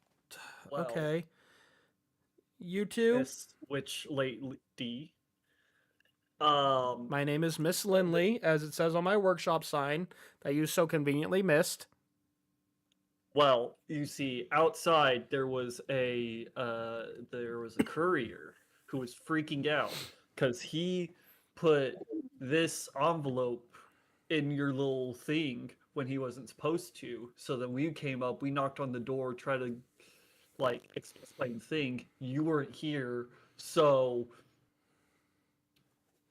we kind of broke in to steal the thing, but not really steal it because it wasn't really yours, but we got Mhm. so we can get it back to him. And then I was Well, that stabbed by a bug. Oh, the boar bugs. I've been trying to get rid of them for ages. Well, they're dead, so... That the letter does explain why there's a young courier shivering behind my fence. And she kind of looks back, and you see the kid,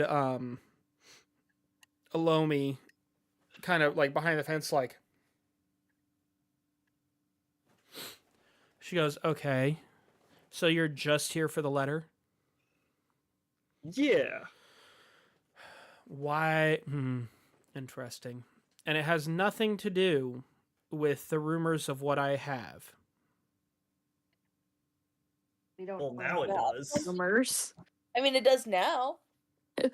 You guys know that Miss Lindley is the one that has the rare item.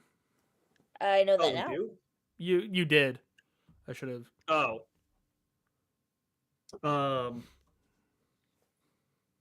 Hold on. I accidentally broke my mic. Hold on. So, it has nothing to do with that. It does now. Well, I have no idea what you're talking about, so not me. You're an Oni. This Oh, what do is you- already an interesting sight. Yeah, Um, yeah, I know. I just discovered this myself recently, so Look, I don't I've even got wanna a talk about talking it. cat, 2 pixies, and a turnip that take care of my house. I don't have much. I'm not saying anything about it. I'm just pointing out a fact. Yeah, yeah. No, what do you have? Why do you want to know? Because you You've made it got out to the be like you've got you, the and now I'm letter. curious. You broke into my house. Well, when you really think about it, You put it that way. Should have been we're here. kind of like... Was the door locked? Did I have security measures? Am I to stay in my home 24/7 without leaving? Yes. Well, you gotta understand. You don't live in a Miss- home, do you? No, I've never lived in a home my entire life. That explains a lot. Does it? Yeah. Well, you see, Miss Witch Lady, we... Are you the witch with the special drink? It looks... You like I What said, she you said. and Gigi know that. Special drink. The rare did I No, not that. I'm just gonna look at them and be like, Oh. special drink. What's that? Yes, I What? have recently come into ownership of a couple bottles of a very rare drink. I assume you are working for a witch? Danja. Yeah, Danja. Of course. Oh, we're just trying to Mine. figure out if it could be an ingredient to the Guardian Physic. So that's what She's she's willing to researching pay now. for it. Huh? She's willing to pay for it, too. She told you this. Yes. It was implied. It was kind of implied by the whole... Roll a deception check.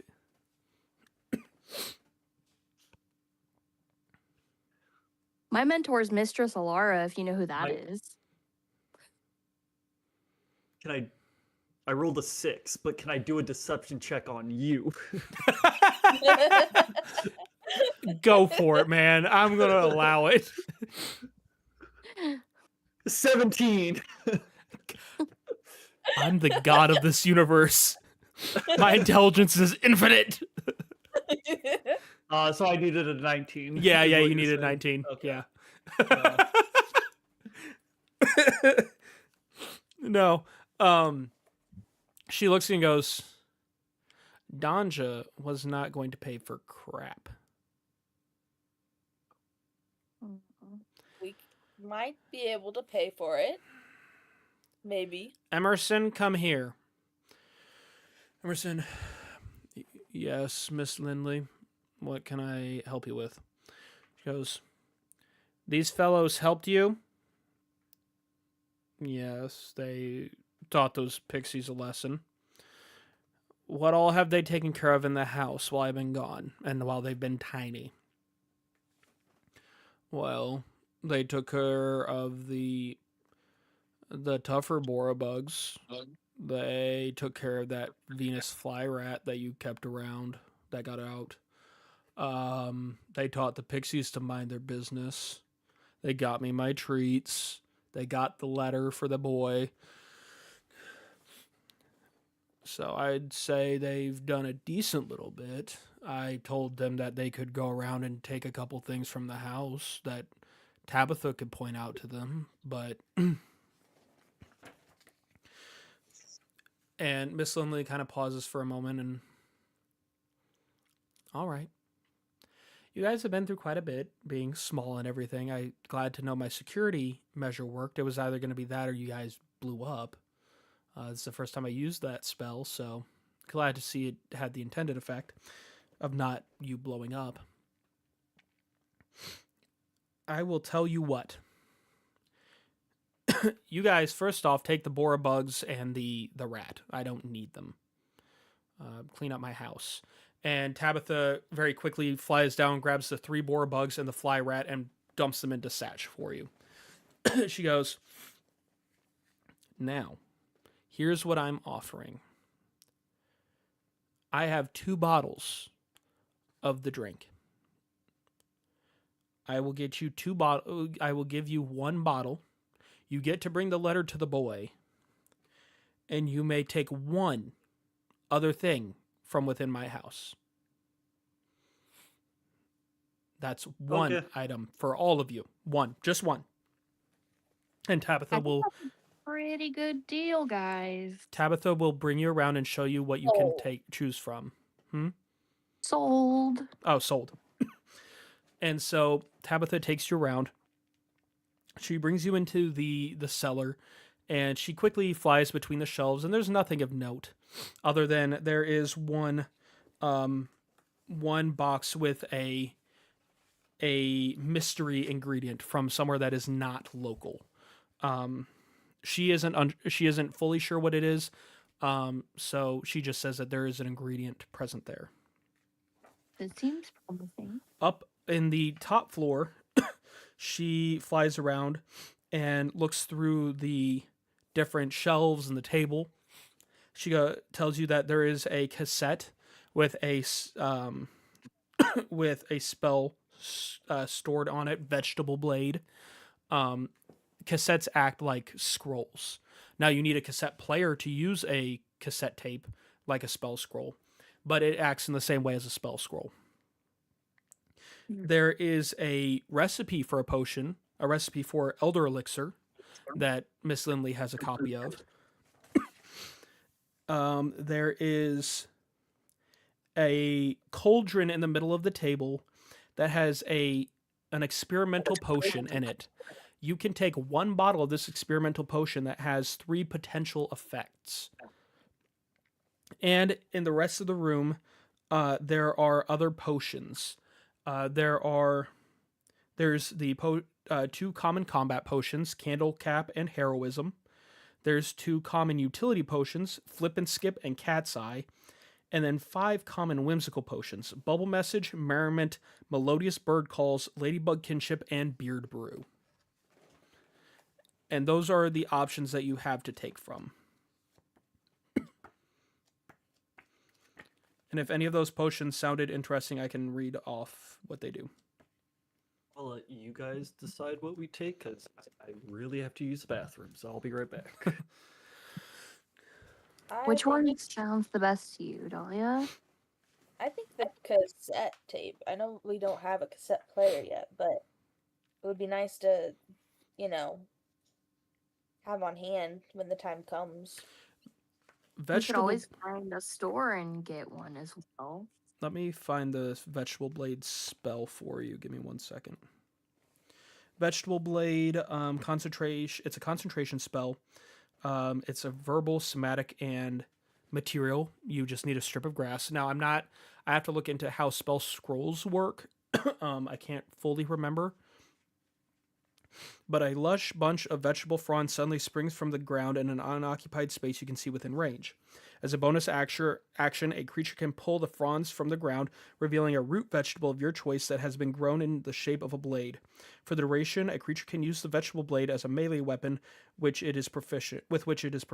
The blade deals 1d12 slash damage on hit, adding your ability modifier to the damage roll as normal, and it has the finesse property. Additionally, on subsequent turns, the wielder or one of its allies can use a bonus action to take a bite out of the blade. Doing so heals the creature for a number of hit points equal to the blade's damage and your spellcasting ability modifier. Once a creature has taken a bite out of the blade, its damage die is reduced by one size, so from d12 to 10, for example. If the blade is reduced beyond a d4, it is destroyed and the spell ends early. So that's what that does. Okay.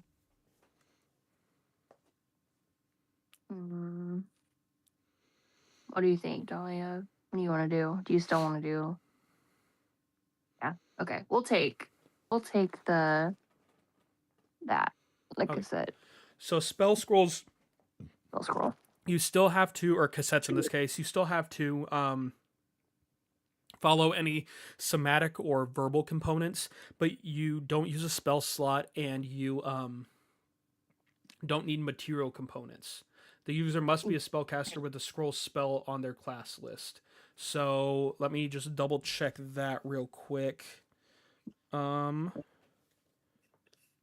Okay, I the so only spellcaster technically? you are, well, paladins are technically spellcasters, Technically, yeah. but that is one that can be on your spellcasting list. So, or it is Okay. one on your spellcasting list. So you can use that spell scroll. You are the only one, but you can cast it for other people to use the weapon. Okay.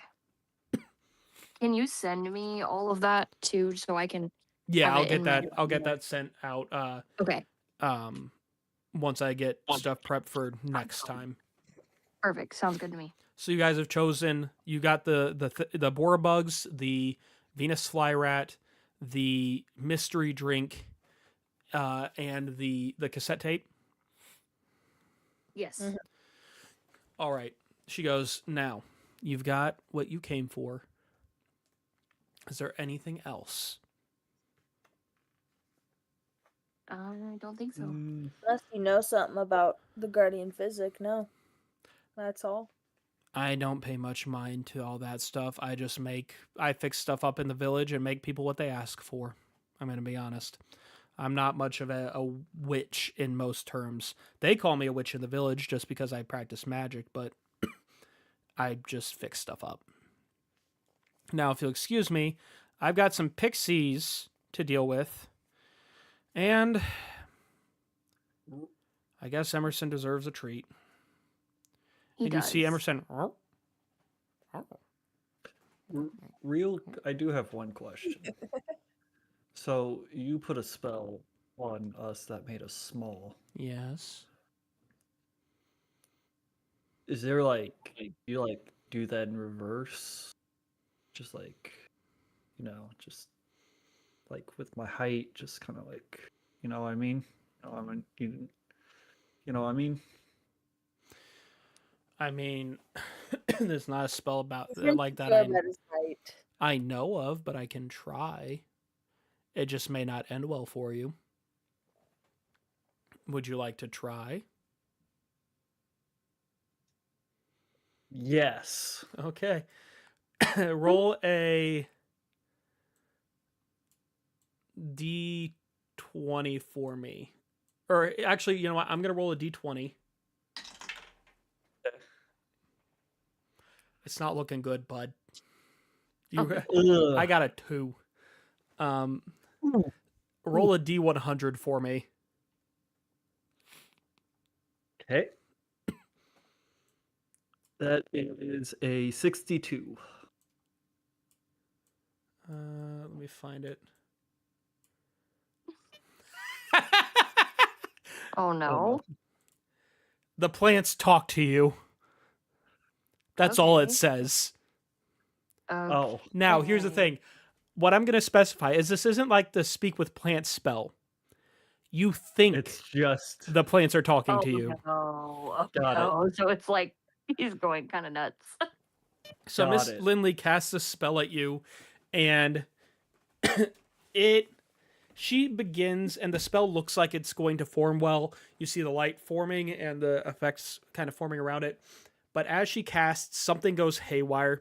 And it starts shifting, and as she casts it, it turns green where it was originally yellow, and it hits you, and from your head, a single sprout pops up. This plant constantly is speaking to you in your head and translating the other plants for you. So in your mind you hear, "Hey, hey, how you doing? What's hello? Who's Hi.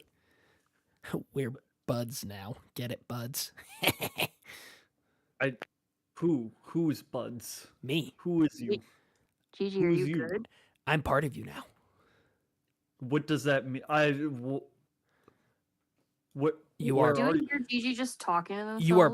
Yeah, you guys. He's talking to no one. Gigi, You're hey, a plant now. Who are you talking to? Guys, I think I'm a plant. They want to steal your blueberries. What do you mean a plant? I don't have any blueberries to steal. They How are want. they gonna steal They it? don't want you to have any blueberries. Well, I know that. This is They're not going to let you have any blueberries. Once again, not much. You're not telling me anything new, dude. You gotta like, I don't know what to. You see that bush outside by the fence?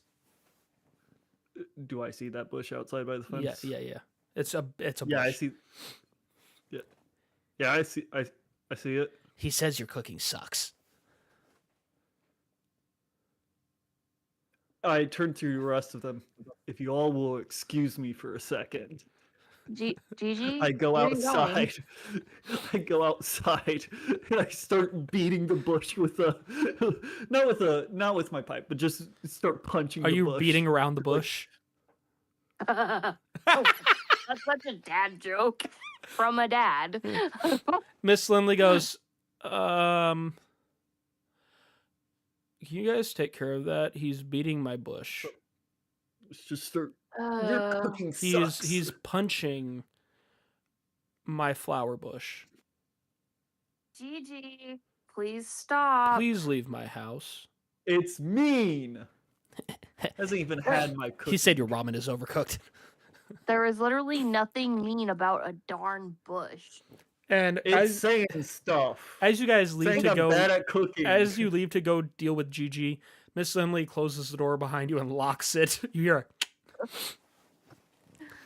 and Gigi, you need to step away from the bush. It said my ramen was overcooked. It was not overcooked. they think your ramen is overcooked too. Who? Them. Do you guys think my ramen is overcooked? What are you talking about? My ramen, is it overcooked? No, No, what? it was Ramen's good. literally perfect. They're lying. I think you're. Can I roll a check to see if I believe it? Believe the plant or believe them? Either one. Yeah, you can see if the plant is lying. Roll a perception.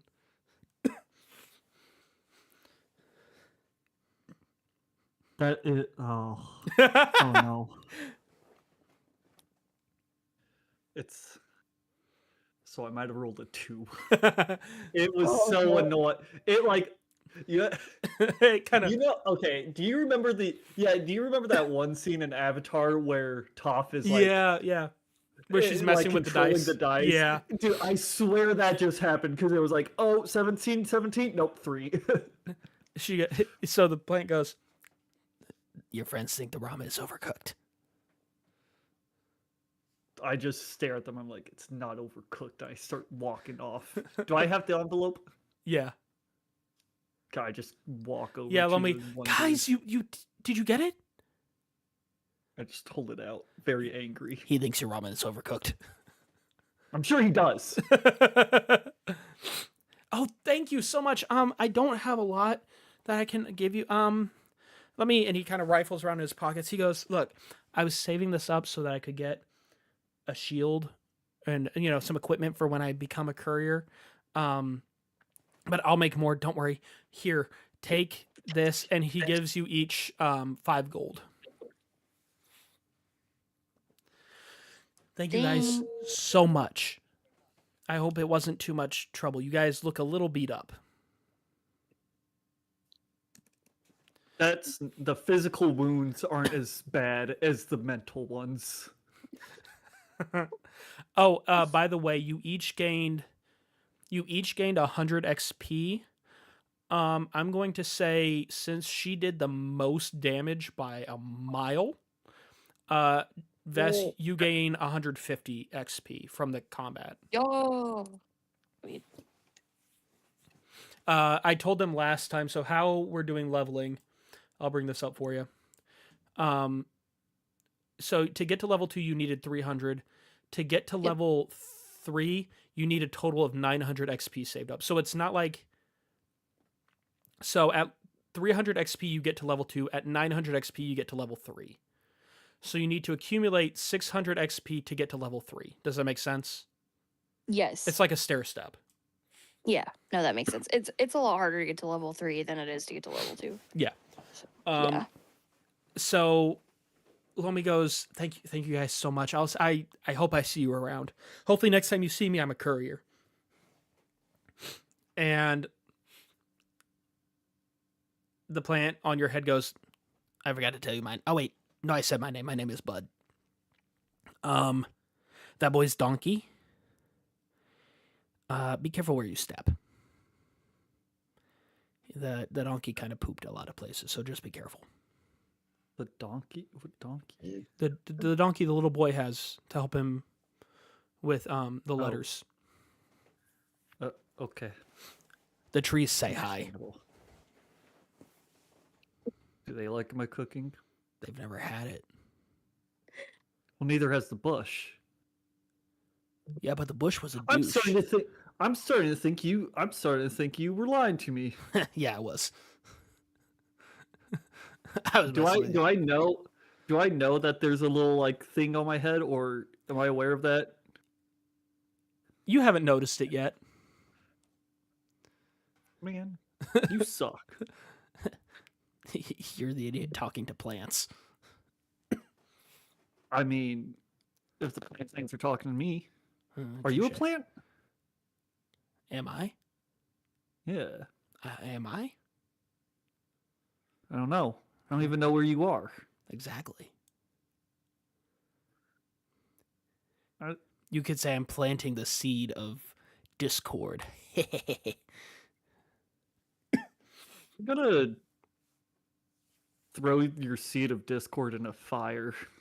If you could find it. That is the issue. I will admit that is the issue. That is. So Lomi walks away. I'm having fun with this plant thing. Lomi walks away, and you guys are left now with your haul of rewards. You guys are tired. You guys are a bit beat up. It's early evening at this point. And you're worn. You're tired, you're hungry. One of you's an oni, one of you's still, just a frog, which is pretty normal in this world. One of you is talking to himself a lot. But Yeah. you have succeeded. Yep. Let's go. Woo, Heck Boop, yeah. boop, boop, boop, boop. And now you're That's just what I've been waiting for. now you're just standing in the middle of a road waiting. Now what? Should we drop this off at Donja's, or should we just go to the next place? We can put it in Satch for now, I suppose. I guess Yeah, we I could. don't. Anja doesn't need it immediate. I guess not.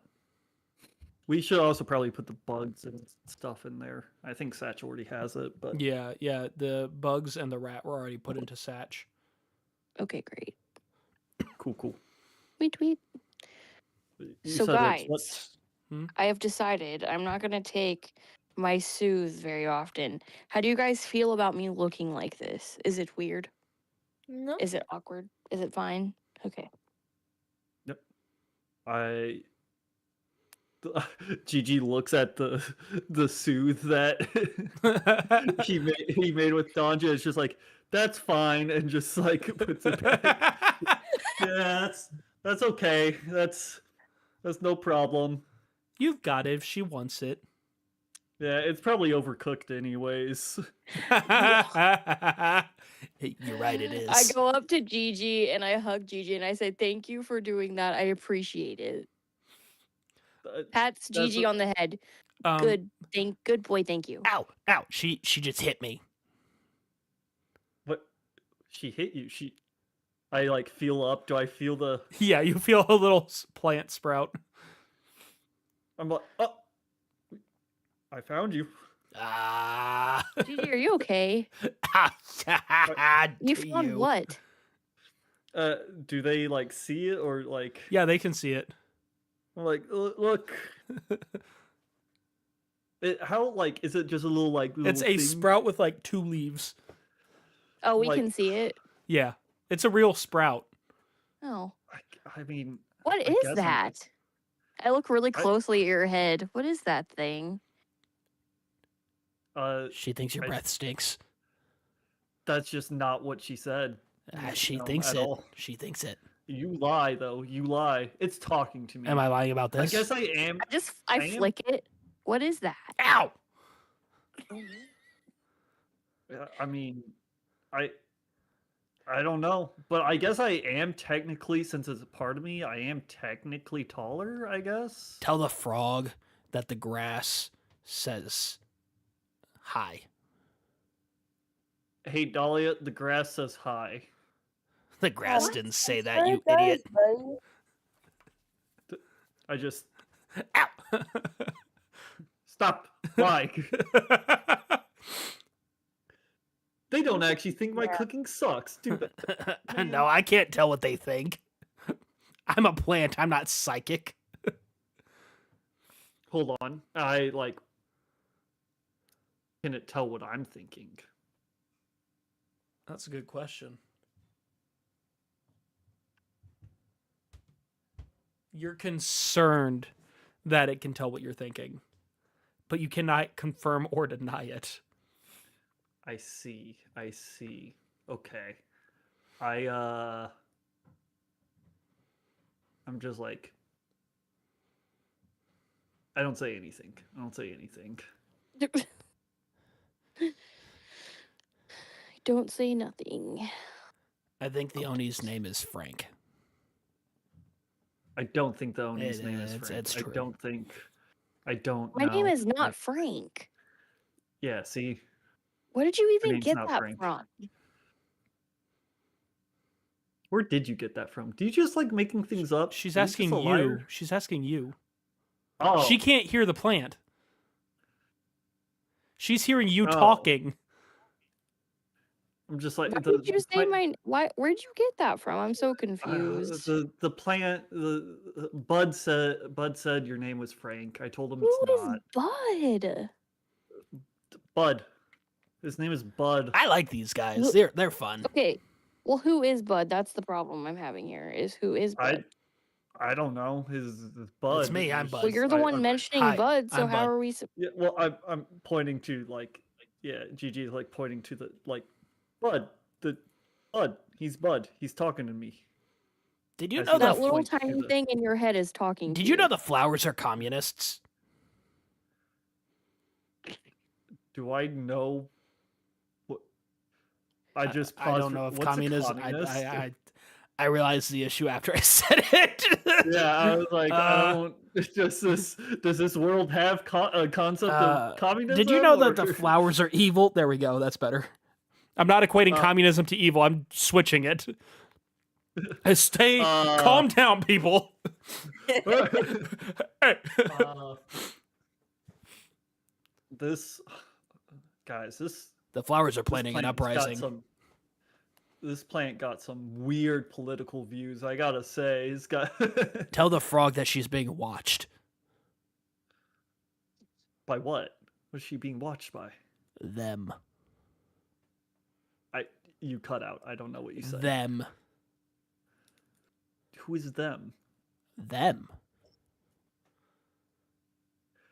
Hey Dahlia, you may or may not be watched by a mysterious them. I don't know. He likes to lie a lot, It's the from what I flowers. understand. Oh, it's the flowers. They're watching you, and they're evil, I guess. Yes, I think it's his nap time. I think he needs a nap. I was hit a lot in those fights. It's I not think that. he needs to definitely nap 1000%. I mean, what time is it right now? It's like early evening. Before nap time. I know. I think I know what you're about to suggest. Food? Yeah.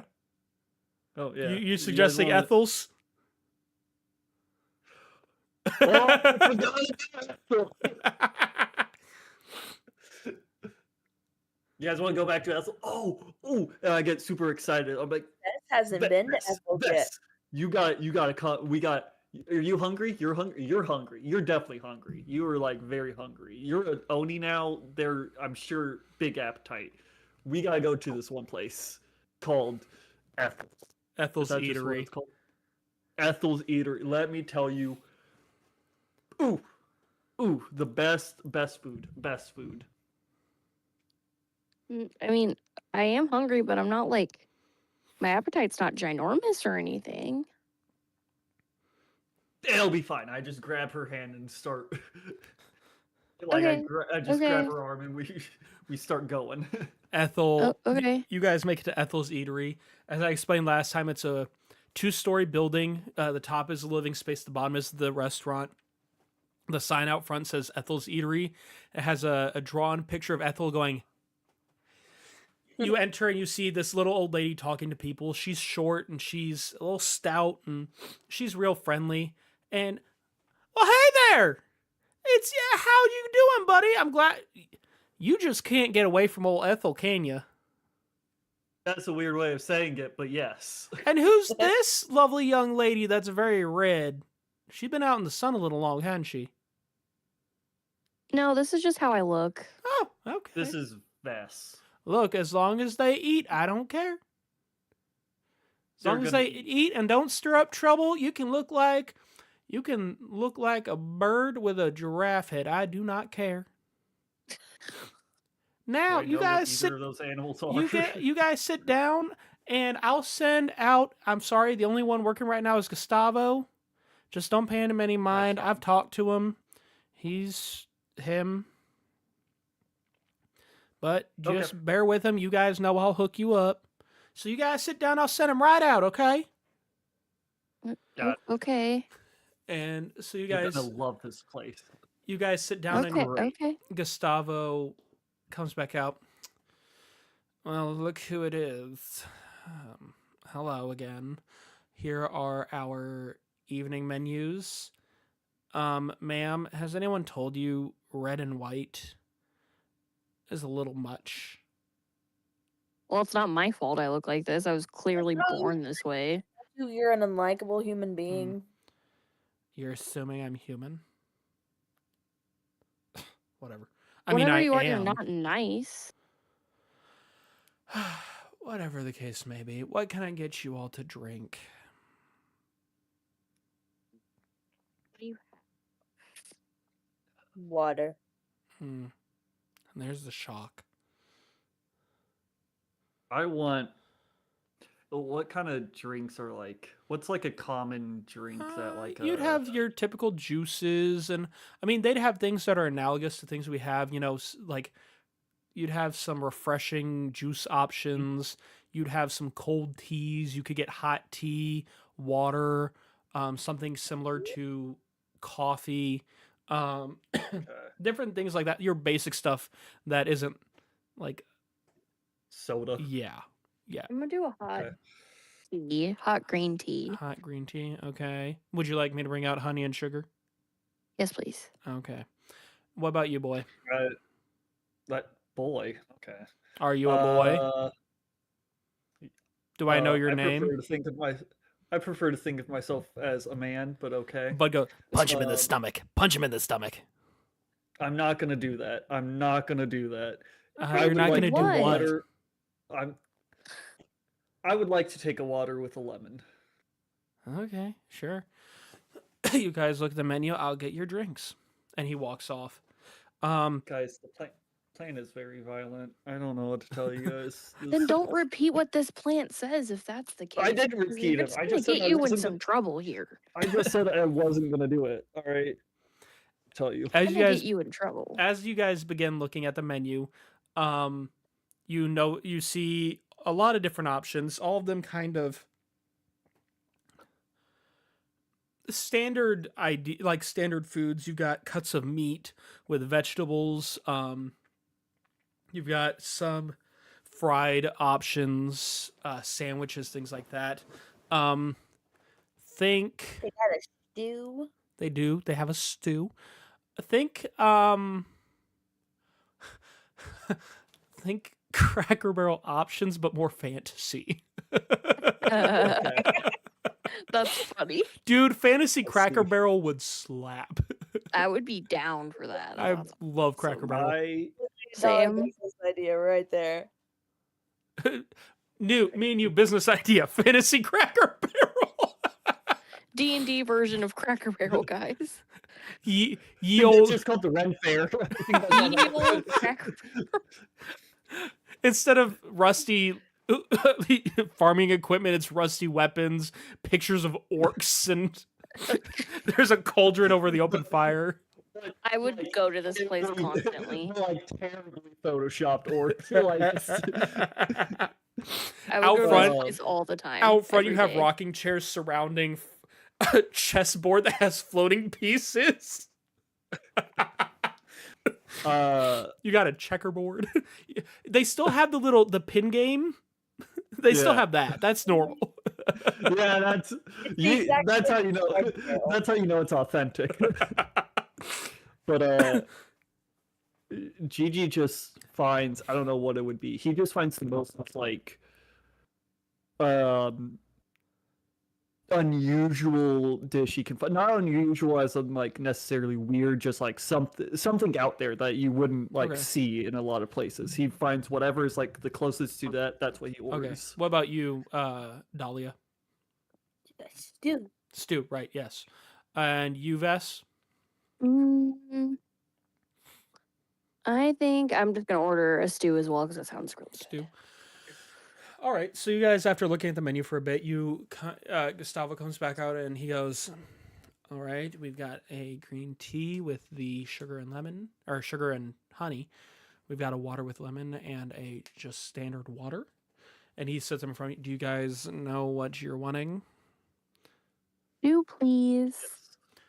All right. So we've Yeah. got 2 orders of stew and bread. I'm gonna say you said something out there. Yeah, I'm gonna say in that whatever way that is. You know. you order dragon sheep lamb chops. Okay. They are hearty cuts of meat with a side of steamed. Is that really a rare? I thought that was like very common because of. I don't Or is it know. just like how it's cooked? or That's the best something? thing I could come up with, man.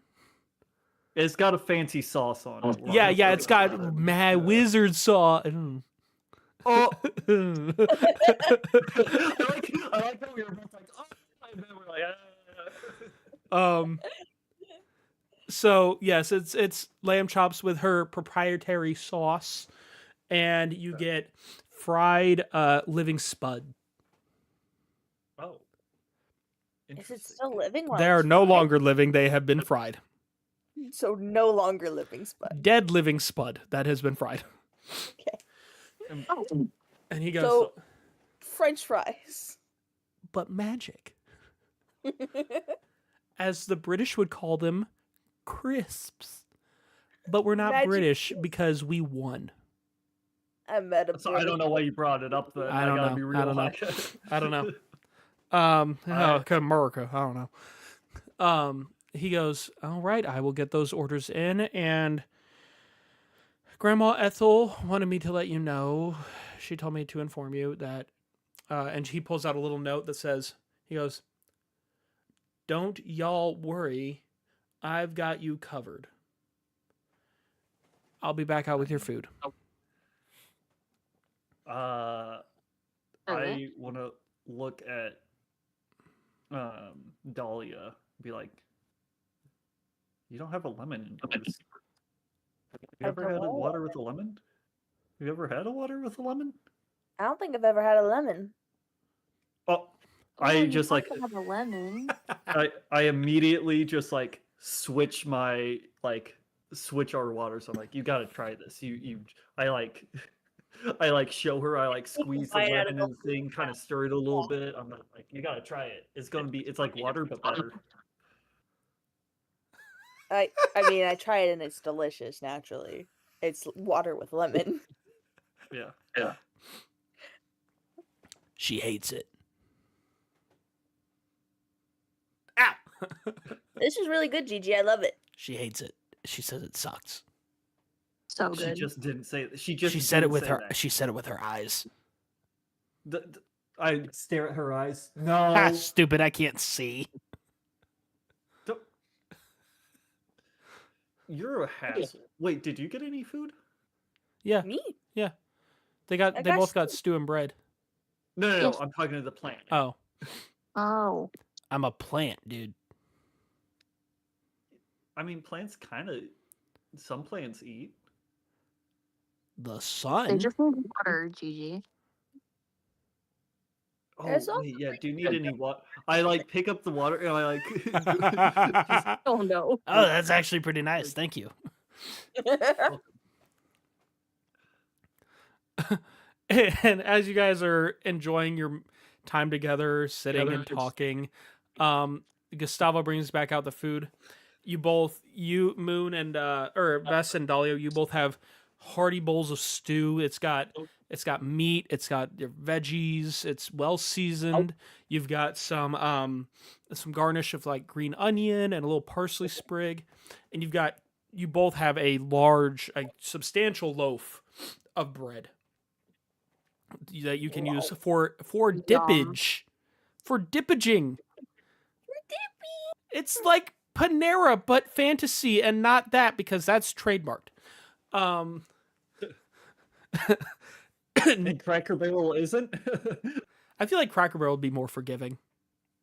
Probably. Yeah. Probably Cracker so. Barrel just had a big enough debacle recently with their branding that they're not looking to step on anyone's toes right now. That's true. They did fire That that. is They true. fired that lady. For I know, the they best. did. For the best. Gigi, he brings out a large plate with 4, big cuts of meat and Okay. a serving of perfectly golden fried living spud fries.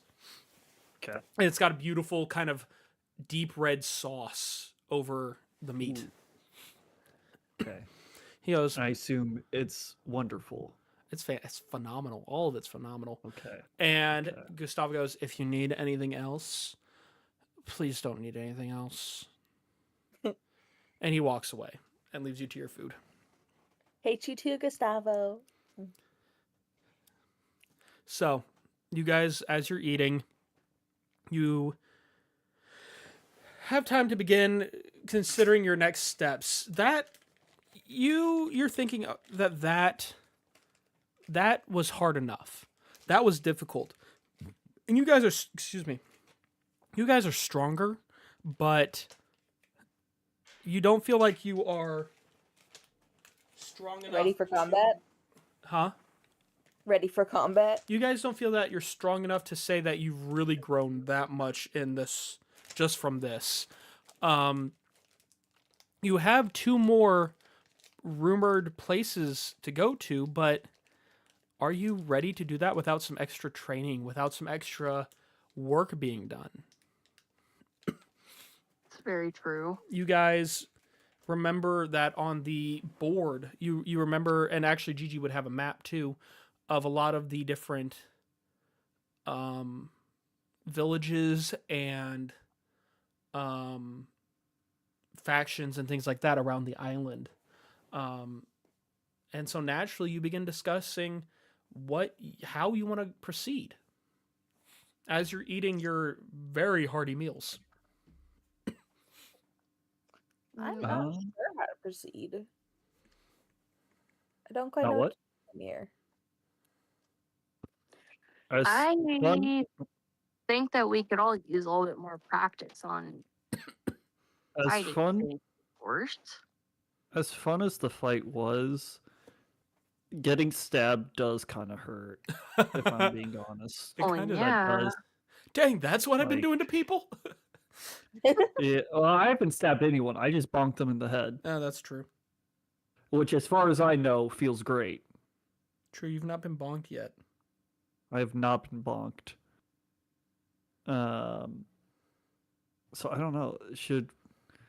Where should we go instead? So what would we even do? Do we have any? Did anyone write down the like different various quests that was on the board? Anyone write that down? The other quests or gosh. the other things we talked to Danja about? Like at the just like any like what are our options basically?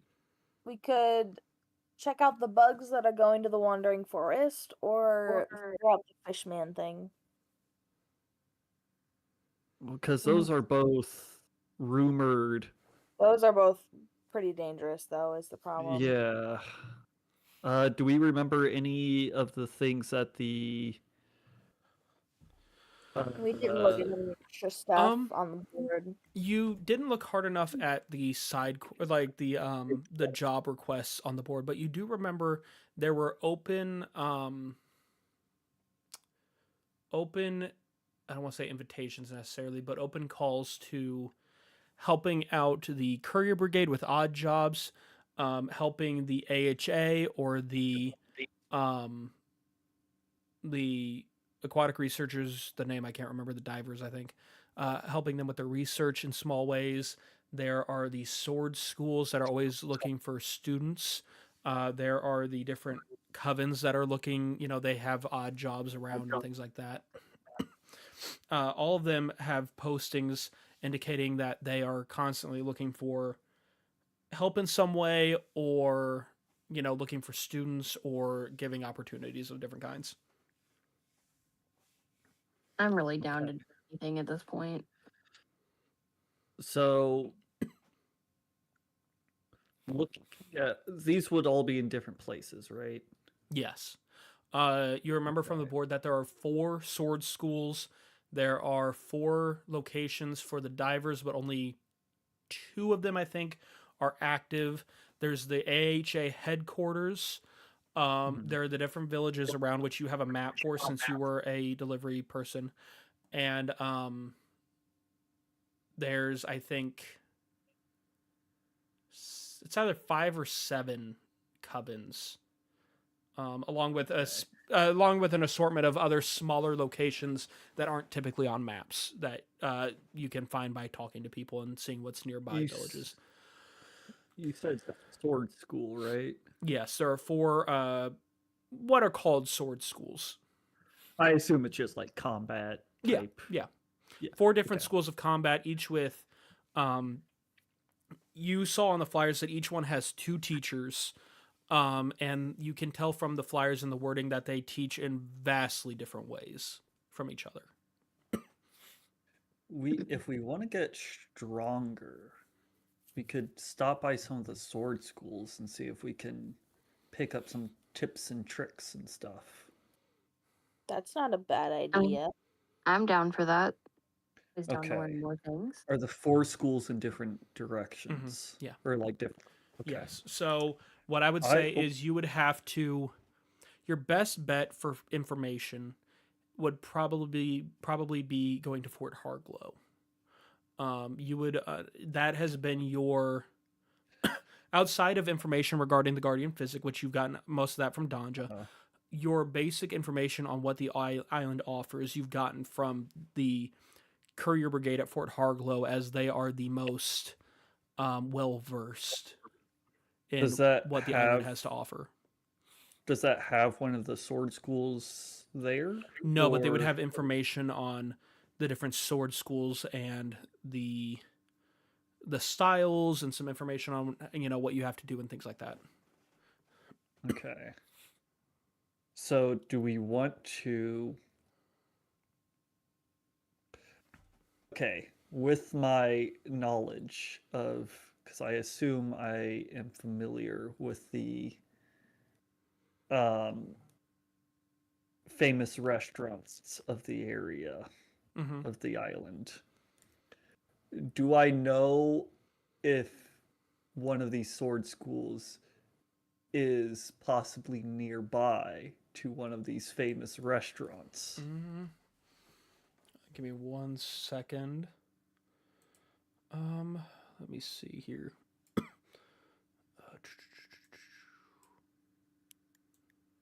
see, Hakumon's is there. Sorry, give me 1 second. 23. So no. Is that seriously the only one that's listed for some reason? Ah, crap. What did I do? What did I do? I don't know. What did you I do? didn't mean to open that up. Sorry, give me 1 second. I'm working on it. Gigi has to ask the big questions.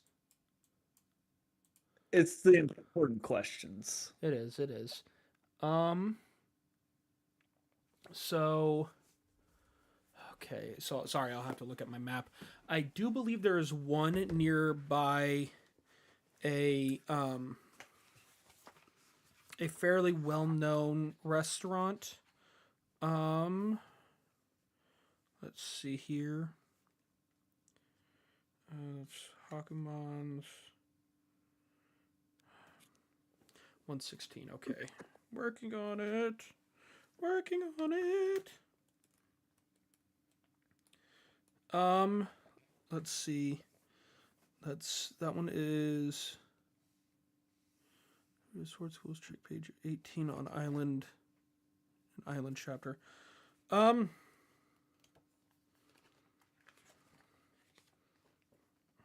Where are they located?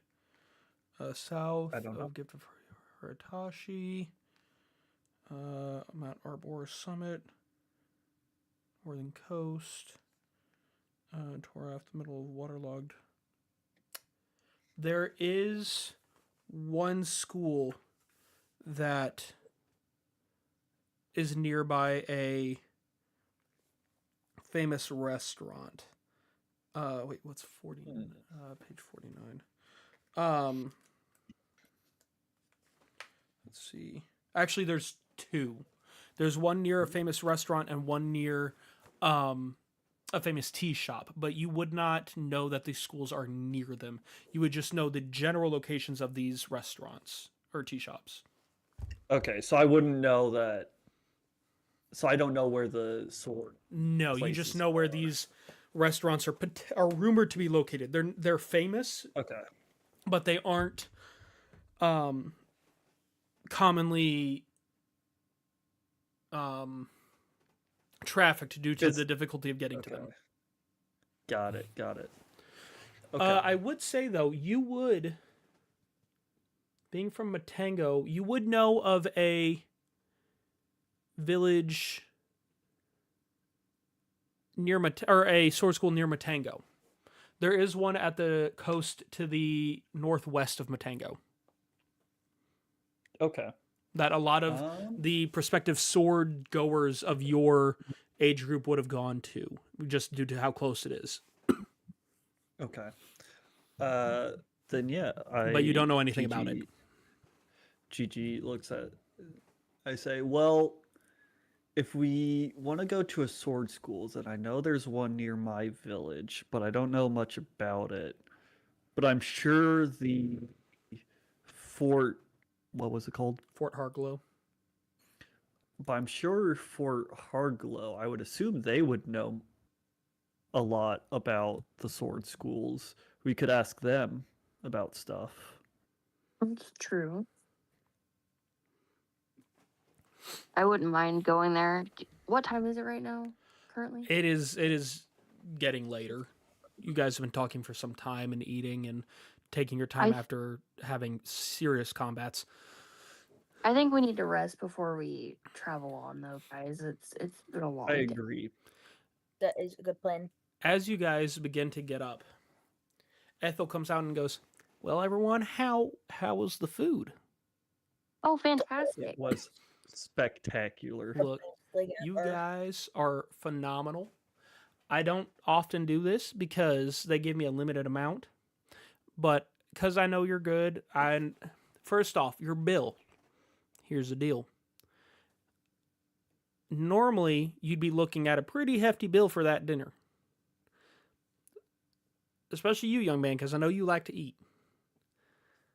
You got me. You're looking at half price right now, though, just for you guys. Yes, sir. Are you sure? I am We can't. positive. Listen, So I'm going to say total bill, we're going to go 20 gold. 20 gold. I'll pay for. I will pay for it. And here's the deal. Oh. You go over to that inn and you tell the owner that I sent you. They'll give you a night. Okay. Oh, you're so I- kind. They give me just because they tell me to look out for the good customers, send them their way. We got a deal going on. You guys, especially you, young man. As long as you guys come back here and you frequent our town, I feel confident in giving you that deal. Hey, any time. Well, listen, trust me. If I'm in the area, we're coming back here, all of us. There's no question Oh, about yes. it. All right. It was so good. I would And come once back. again- Gigi was right. Once again, if you are ever in Matango. Matango Village, just I've got You- the I card. don't have anybody that needs taken care of. You talk to me. yeah, that's You need someone taken out. we did just You Like, killed a rat and some you need bugs. Okay, You broke but they into a were- lady's house and you killed a rat and some bugs. okay, but at the time, What? Dude, you are cutting out bad. at the time they were very big. I don't think your microphone likes to pick up loud sound. Never does. They never do. Okay, but you heard that though. Yeah. Okay. She goes, you guys go get some rest. And I hope to see you again soon, hopefully in one piece. You guys are looking a bit rough. I don't remember you having a plant on your head last time you came in. It's a long story. I don't. It's don't worry about it. You hear This It plant doesn't stop apparently my stopped- appetite. he goes, "Hey, I like her. Don't punch her." Yeah, we all like her. The That's plants not- like that's her nothing too. new. Yeah, of course they do. It's Ethel. Like, what do you mean? But she, Don't worry about the plan. you guys, how are you? Are you just paying it? Who's paying, or how are you splitting it? Or I'll pay it. I'm in a good mood. Well, I wanna give him at least my half of it. Eh? I want to give him at least my portion of it. So if you guys want to pay separately, it'd be 10 for Newt, 5 for each of you. Okay, I'm gonna give Newt my 5. Yeah, I'll just give Newt 5 too. Okay. all right. I was trying to be nice, but okay. Screw Nope, you it's guys. just- No, I'm They don't you're want your being very money. kind, and I appreciate it, but I want to help you out.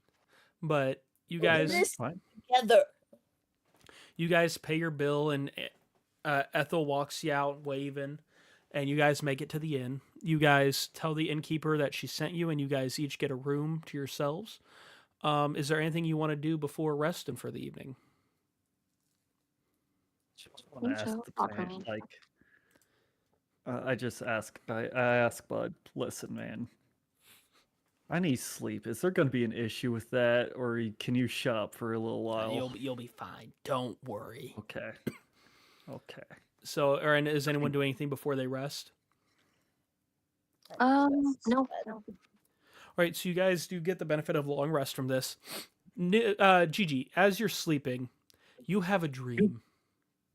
Okay. You find yourself initially in a white void space. Mhm. And fading into existence, you see a sprout. It's got little legs and a little arms, and it's got a little face. and it's looking at you, and as it appears into, fades into existence, around it you see trees in the background encircling you, and you're in a large field of flowers. And Bud goes, "Well, Gigi, it's been real, Bud. It's been real. I thought you were Bud. I'm Bud. I'm calling you Bud, like Buddy. Oh, okay. It gets a bit confusing. Just look. Don't forget your old pal, okay? Just don't forget me. You have your Why adventure. would I forget you? You have your adventure to go on, and I'm glad I was a part of it for a little bit. But I've got my adventure. Wait, where are you going, man? That's only a plant knows. But I thought I was a plant now. You told me I was a you plant are now. an honorary plant, Gigi. But I can. Is my head not good enough? It's great. It's great, Gigi. But I got to go out on my own. I love Was you, my man. cooking really that bad? No, it's great. I don't eat food. I guess you don't. Look, I hope you photosynthesize well. it's been real, man. And Real. roll a Constitution check for me. Okay. 12. 12. So as Bud and the surrounding fade out of existence, you wake up with a start. And you feel it tugging on your head. And Oh.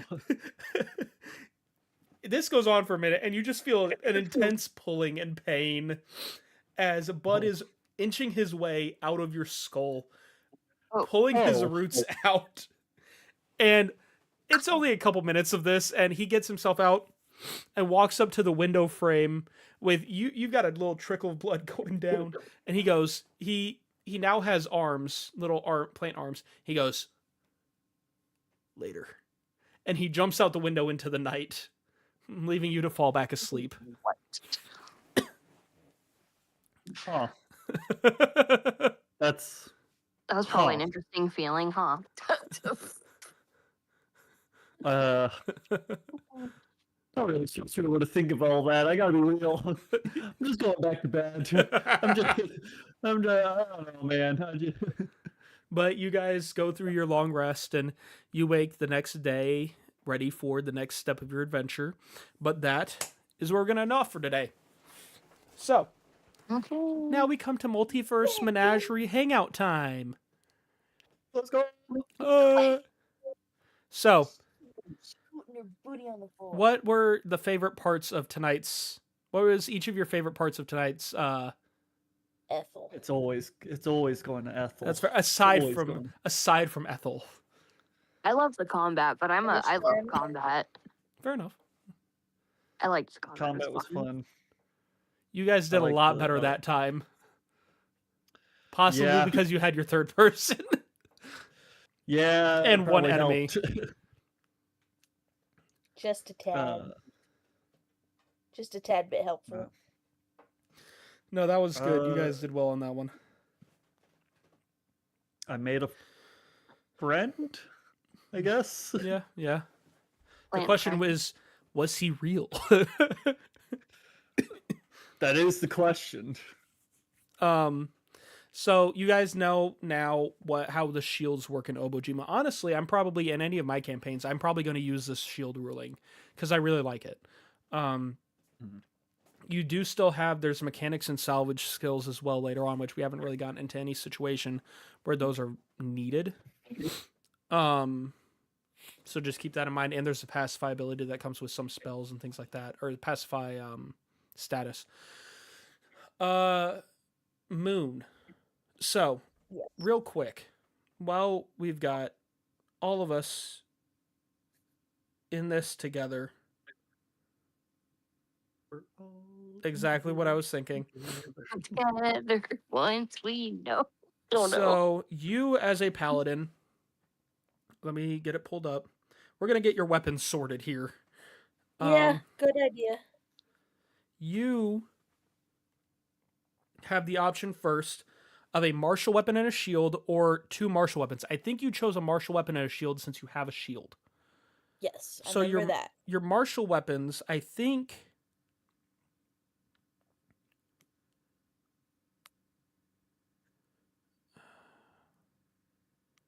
I'm pretty sure you just chose a standard short sword.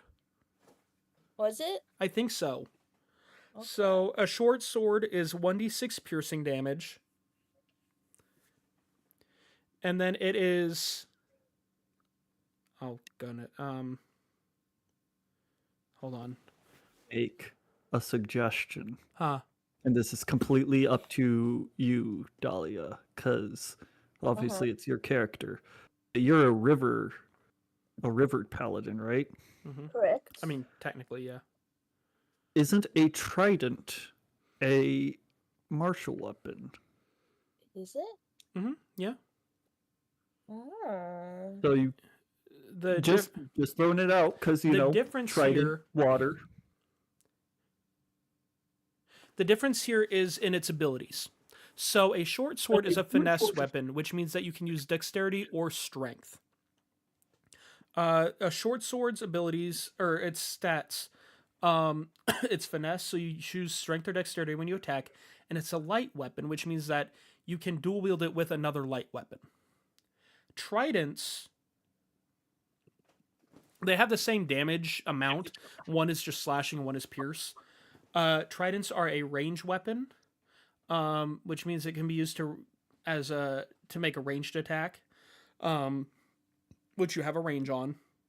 It's a range of 20, 60. So if you throw the weapon, anything within 20 feet to 60 feet is a standard attack. Anything below 20 or above 60, you have disadvantage if you throw it. And it's versatile, which means you can use the weapon to make a one or two-handed attack. One-handed attacks do 1d6, two-handed attacks do 1d8. Since you have a shield, if you plan to continue using a shield, or if you plan to continue using it, you would be limited to 1d6 since you can't use both hands for it. And I believe you would be... Let me think. I think in this case, since it's not finesse, you're limited. You would use your strength, but your strength and dex are the same anyways. So Yeah, they are. you could take a trident if you want to for the flavor texting. Like I said, the damage without it being too... Oh, and they're both piercing damage, so that doesn't change at all. Okay. So those are the differences. Short swords can use strength or dex, and you can use them with other light-handed weapons to dual wield. Or light weapons. Tridents can be thrown or range weapons, and they are versatile, which means you can use one-handed or two-handed. So if you ever lose your shield, you can use two-handed and you get a little potential bonus to your damage. I think I'll do that. Okay. So for tridents, you're going to want to write this down. 1d6 pierce damage. Range. D6 pierce range.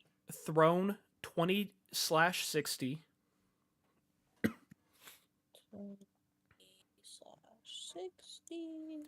And versatile, one-handed, 1d6, two-handed, 1d8. Versatile. D6 and D8. Okay. And keep in mind now, with that weapon, you only use your strength modifier. Okay. Now, the next weapon you get is 5 javelins or any simple melee weapon. I'm pretty sure that's where you chose the dagger. Yeah. So I'm going to say that's your dagger there. And you had chainmail as your armor, I think. So that should cover it for you. You've got a shield, Yep. a trident, a dagger, and the chainmail. So that should do it there. That should make combat a little easier later on. You can do quite a bit more damage. Paladins are meant as tanks, so having a little bit more option for attack helps. I think my paladin that actually Kanade made me, I think she gave me a great sword or a long sword. I can't remember. And I think I talked to Newt, when we were planning on you DMing, I think we were talking about me using the greatsword as a backup and just punching it, like using divine smite on my fists and just beating the tar out of everything, which I still want to do. I think that's great. So Imagine a paladin comes out and is like, you're like, oh, he's gonna use the greatsword, and all of a sudden his fists start glowing, and you're like, ah. I will say, No, no. speaking of me, oh, go ahead. No, I What was were just you saying, saying? no. Oh, yeah. Speaking of me DMing, so I've just acquired another crew that I'm DMing for, and you gotta wish me luck, Oh no. cause it's hold on, I believe 4 new players. The one who's not a new player has, I think, played twice. Ah.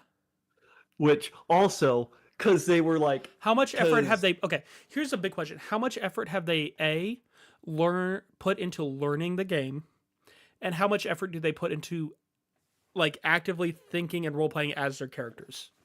So there's 2 things. One, we literally just like Fair enough. I just today sent them because I gave them this is another issue, not really an issue, just a little unfortunate thing. I sent them all a because I wanted to give them options for what kind of since they're all new players, I wanted to like give them options for what kind of campaign they wanted to run.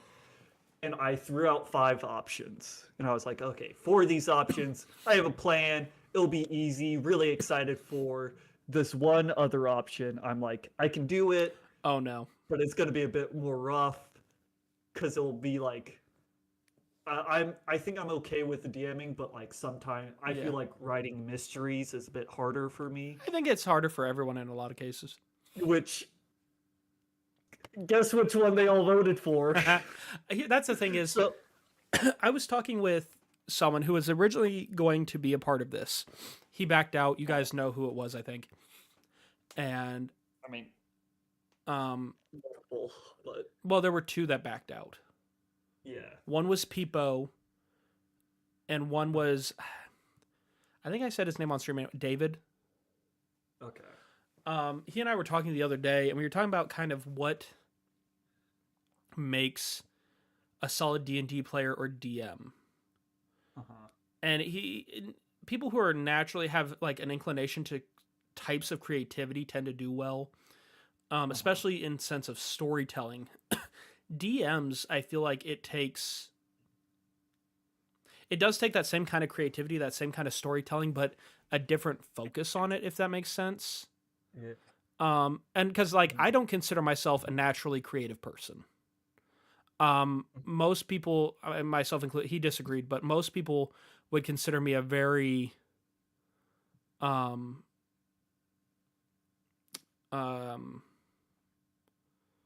very, I don't want to say cut and dry necessarily, but very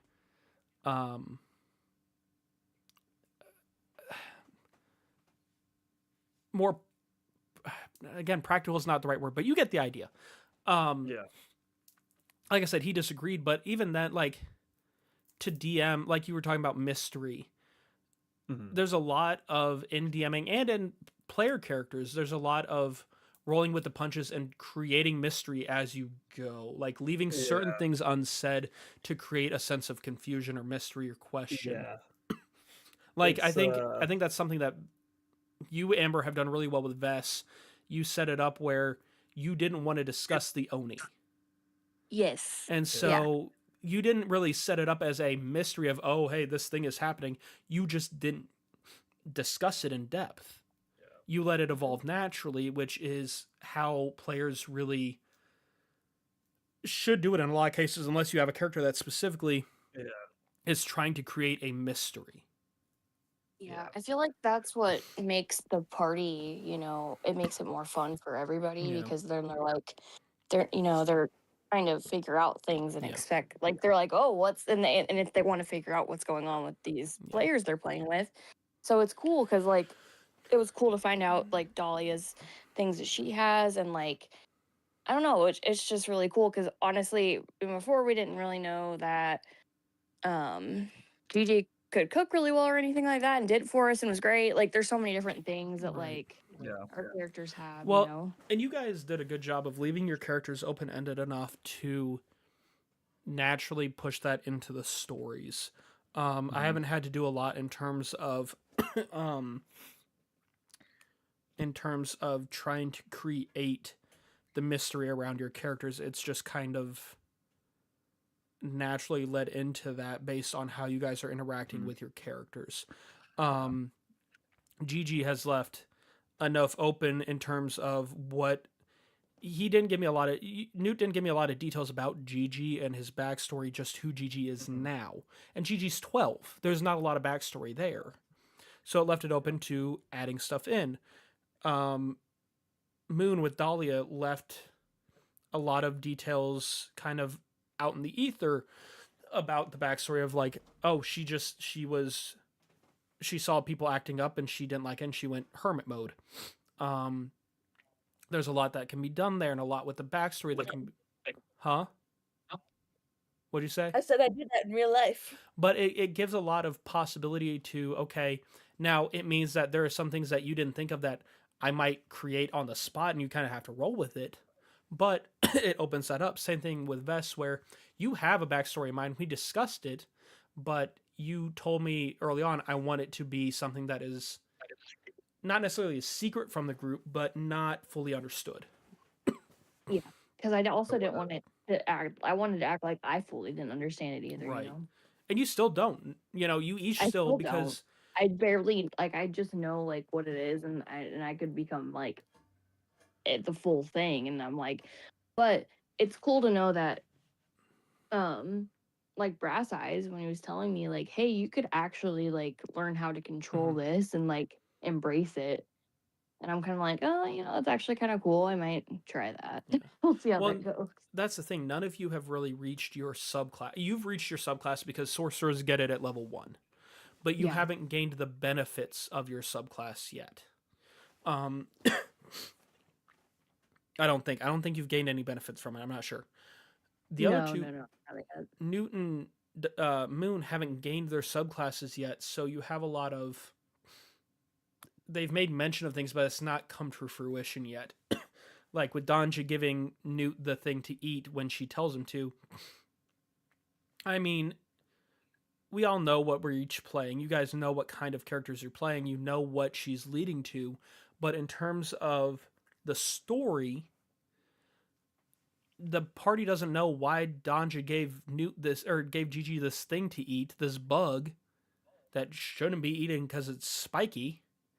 Yeah. You guys don't know. You're just like, okay, this is weird. Danja's weird. Gigi's weird. Why is he eating a bug when she tells him to? Gigi doesn't know why he's eating a bug. He just listens to Danja. You know. It's weird, but it's par for the course, so we're not really questioning it. So there's a lot of build up that can be done, which is interesting because you guys are level 1. You started out at level 1, which I didn't do with the last campaign I ran. I started that one at level 3. Starting at level 1, it allows for a lot of build up in terms of how the characters develop, which is really, I didn't expect that. That's really cool. You guys have rolled along with it really well. It's fun to add new things every level too, like, and it adds a lot more depth that way. I'm a little confused, but it says my mic keeps picking up a noise that I don't know where it's coming from. For a while, it was like I was messing with my chair. I was like, "Oh, that's where the noise is coming from." But now I'm like, it's still doing it. It's like, your "Where roommate's is that?" gremlin cat. He's casting I wouldn't spells. be surprised. He's speaking I Latin. wouldn't be surprised. That is very possible. But if there's a random ass noise in the recording, my bad, my fault. I haven't heard anything other than your mic kind of cutting in and out here and there. Yeah, same. Yeah. But no, it is. You guys, the other side of that is you guys are starting to slowly progress a bit quicker. I think a big part of it was the first few sessions, you guys were trying to figure out your dynamic with each other, but also kind of how the story, like the vibe of the story. Well, and then Moon, this is your first time playing in like an official way. Amber, you said this is the first time you've played in a while. Newt, you've been playing, but you have 3 different jumping off points. It's going to get a little confusing, but you guys are starting to kind of progress a little bit quicker and know, okay, these are the hints. These are what we're looking at. Let's progress. And the suggestion to level up is realistically at level 2, it would be difficult for me to range it down to work for you guys. At level 3, I can work with it a bit more for the next like milestone spot. Especially if you have some skills or some other stuff. There's some people you'll have to talk to before going to the next area, or you'll have to kind of, there's some different options here, but leveling up is a good idea. Plus it gives you guys more story option. This will be coming later, and I'll probably talk to you afterwards. Something about, I was wanting to see if I could, it wouldn't be now, it'd be level 3, but if there was a mechanic in combat that I would be able to. What is it? Just, I don't. To do. Okay, so basically, I can't remember when all it would go through. It has to do with my belly brewer ability, because little spoiler, I'm gonna be basically just doing the whimsical side of it. Yeah, makes sense. And it's essentially only gonna be the teleportation. Yeah, because again, the whole idea is, he's an excited kid who's just zipping around everywhere. Yeah. But eventually there is eventually barbarians get multiple attacks. Hold on, when is that? It might be at level 3. I want to say it might be 4. No, level 5. Oh, 5. 5. So it's actually going to be a while. Right. But basically the whole point was I was wondering if we could get a mechanic in there where if I do one attack, use my ability to teleport, and then do the second attack, if we could put something in there where I get like maybe an extra proficiency bonus or something with that as like a catching them off guard, or just being like, it would be completely flavor, but yeah. We could figure something out. I don't know if it'd be you catch them off guard all the time, because like but like after a time or two, they'd be like, oh hey, he can do this. But I think if we did like a skill check kind of thing, like a competitive skill check, I think that could work. Yeah, because I was like, oh, that'd be cool, but then also it's like a balance issue. Like, how is that gonna? I think the best way to do it would be to do a competitive skill check, but I think it's doable. Mm-hmm. We just have to kind of address it as the time comes. Yeah. But that being said, thank you all for being here. If you liked everything, check out all the places. Check out YouTube, Discord, Twitch, TikTok. They all have all the stuff. Go check them out. Thank you to the Multiverse Menagerie gang. As always, it is so fun. Couldn't do it without you guys. Couldn't do it without the viewers. Couldn't do it without all the things. Thank you to 1985 Games for the greatness that is Obojima. Love it. They're not watching. It'd be really cool if they did. I would lose my mind. Huh? I said, this video is sponsored. Dude, if they wanted to sponsor me and send me stuff, dude, I've already pre-ordered their next book and the board game. So, like, there's not much more. They're working on a video game, but they don't have it, like, pre-order or whatever. Yeah. But thank you all for being here. Check out all the things. Share with all the people. Have a great night, great week, great day, great everything. I'll see you all in the next video. Bye, Ghostlings.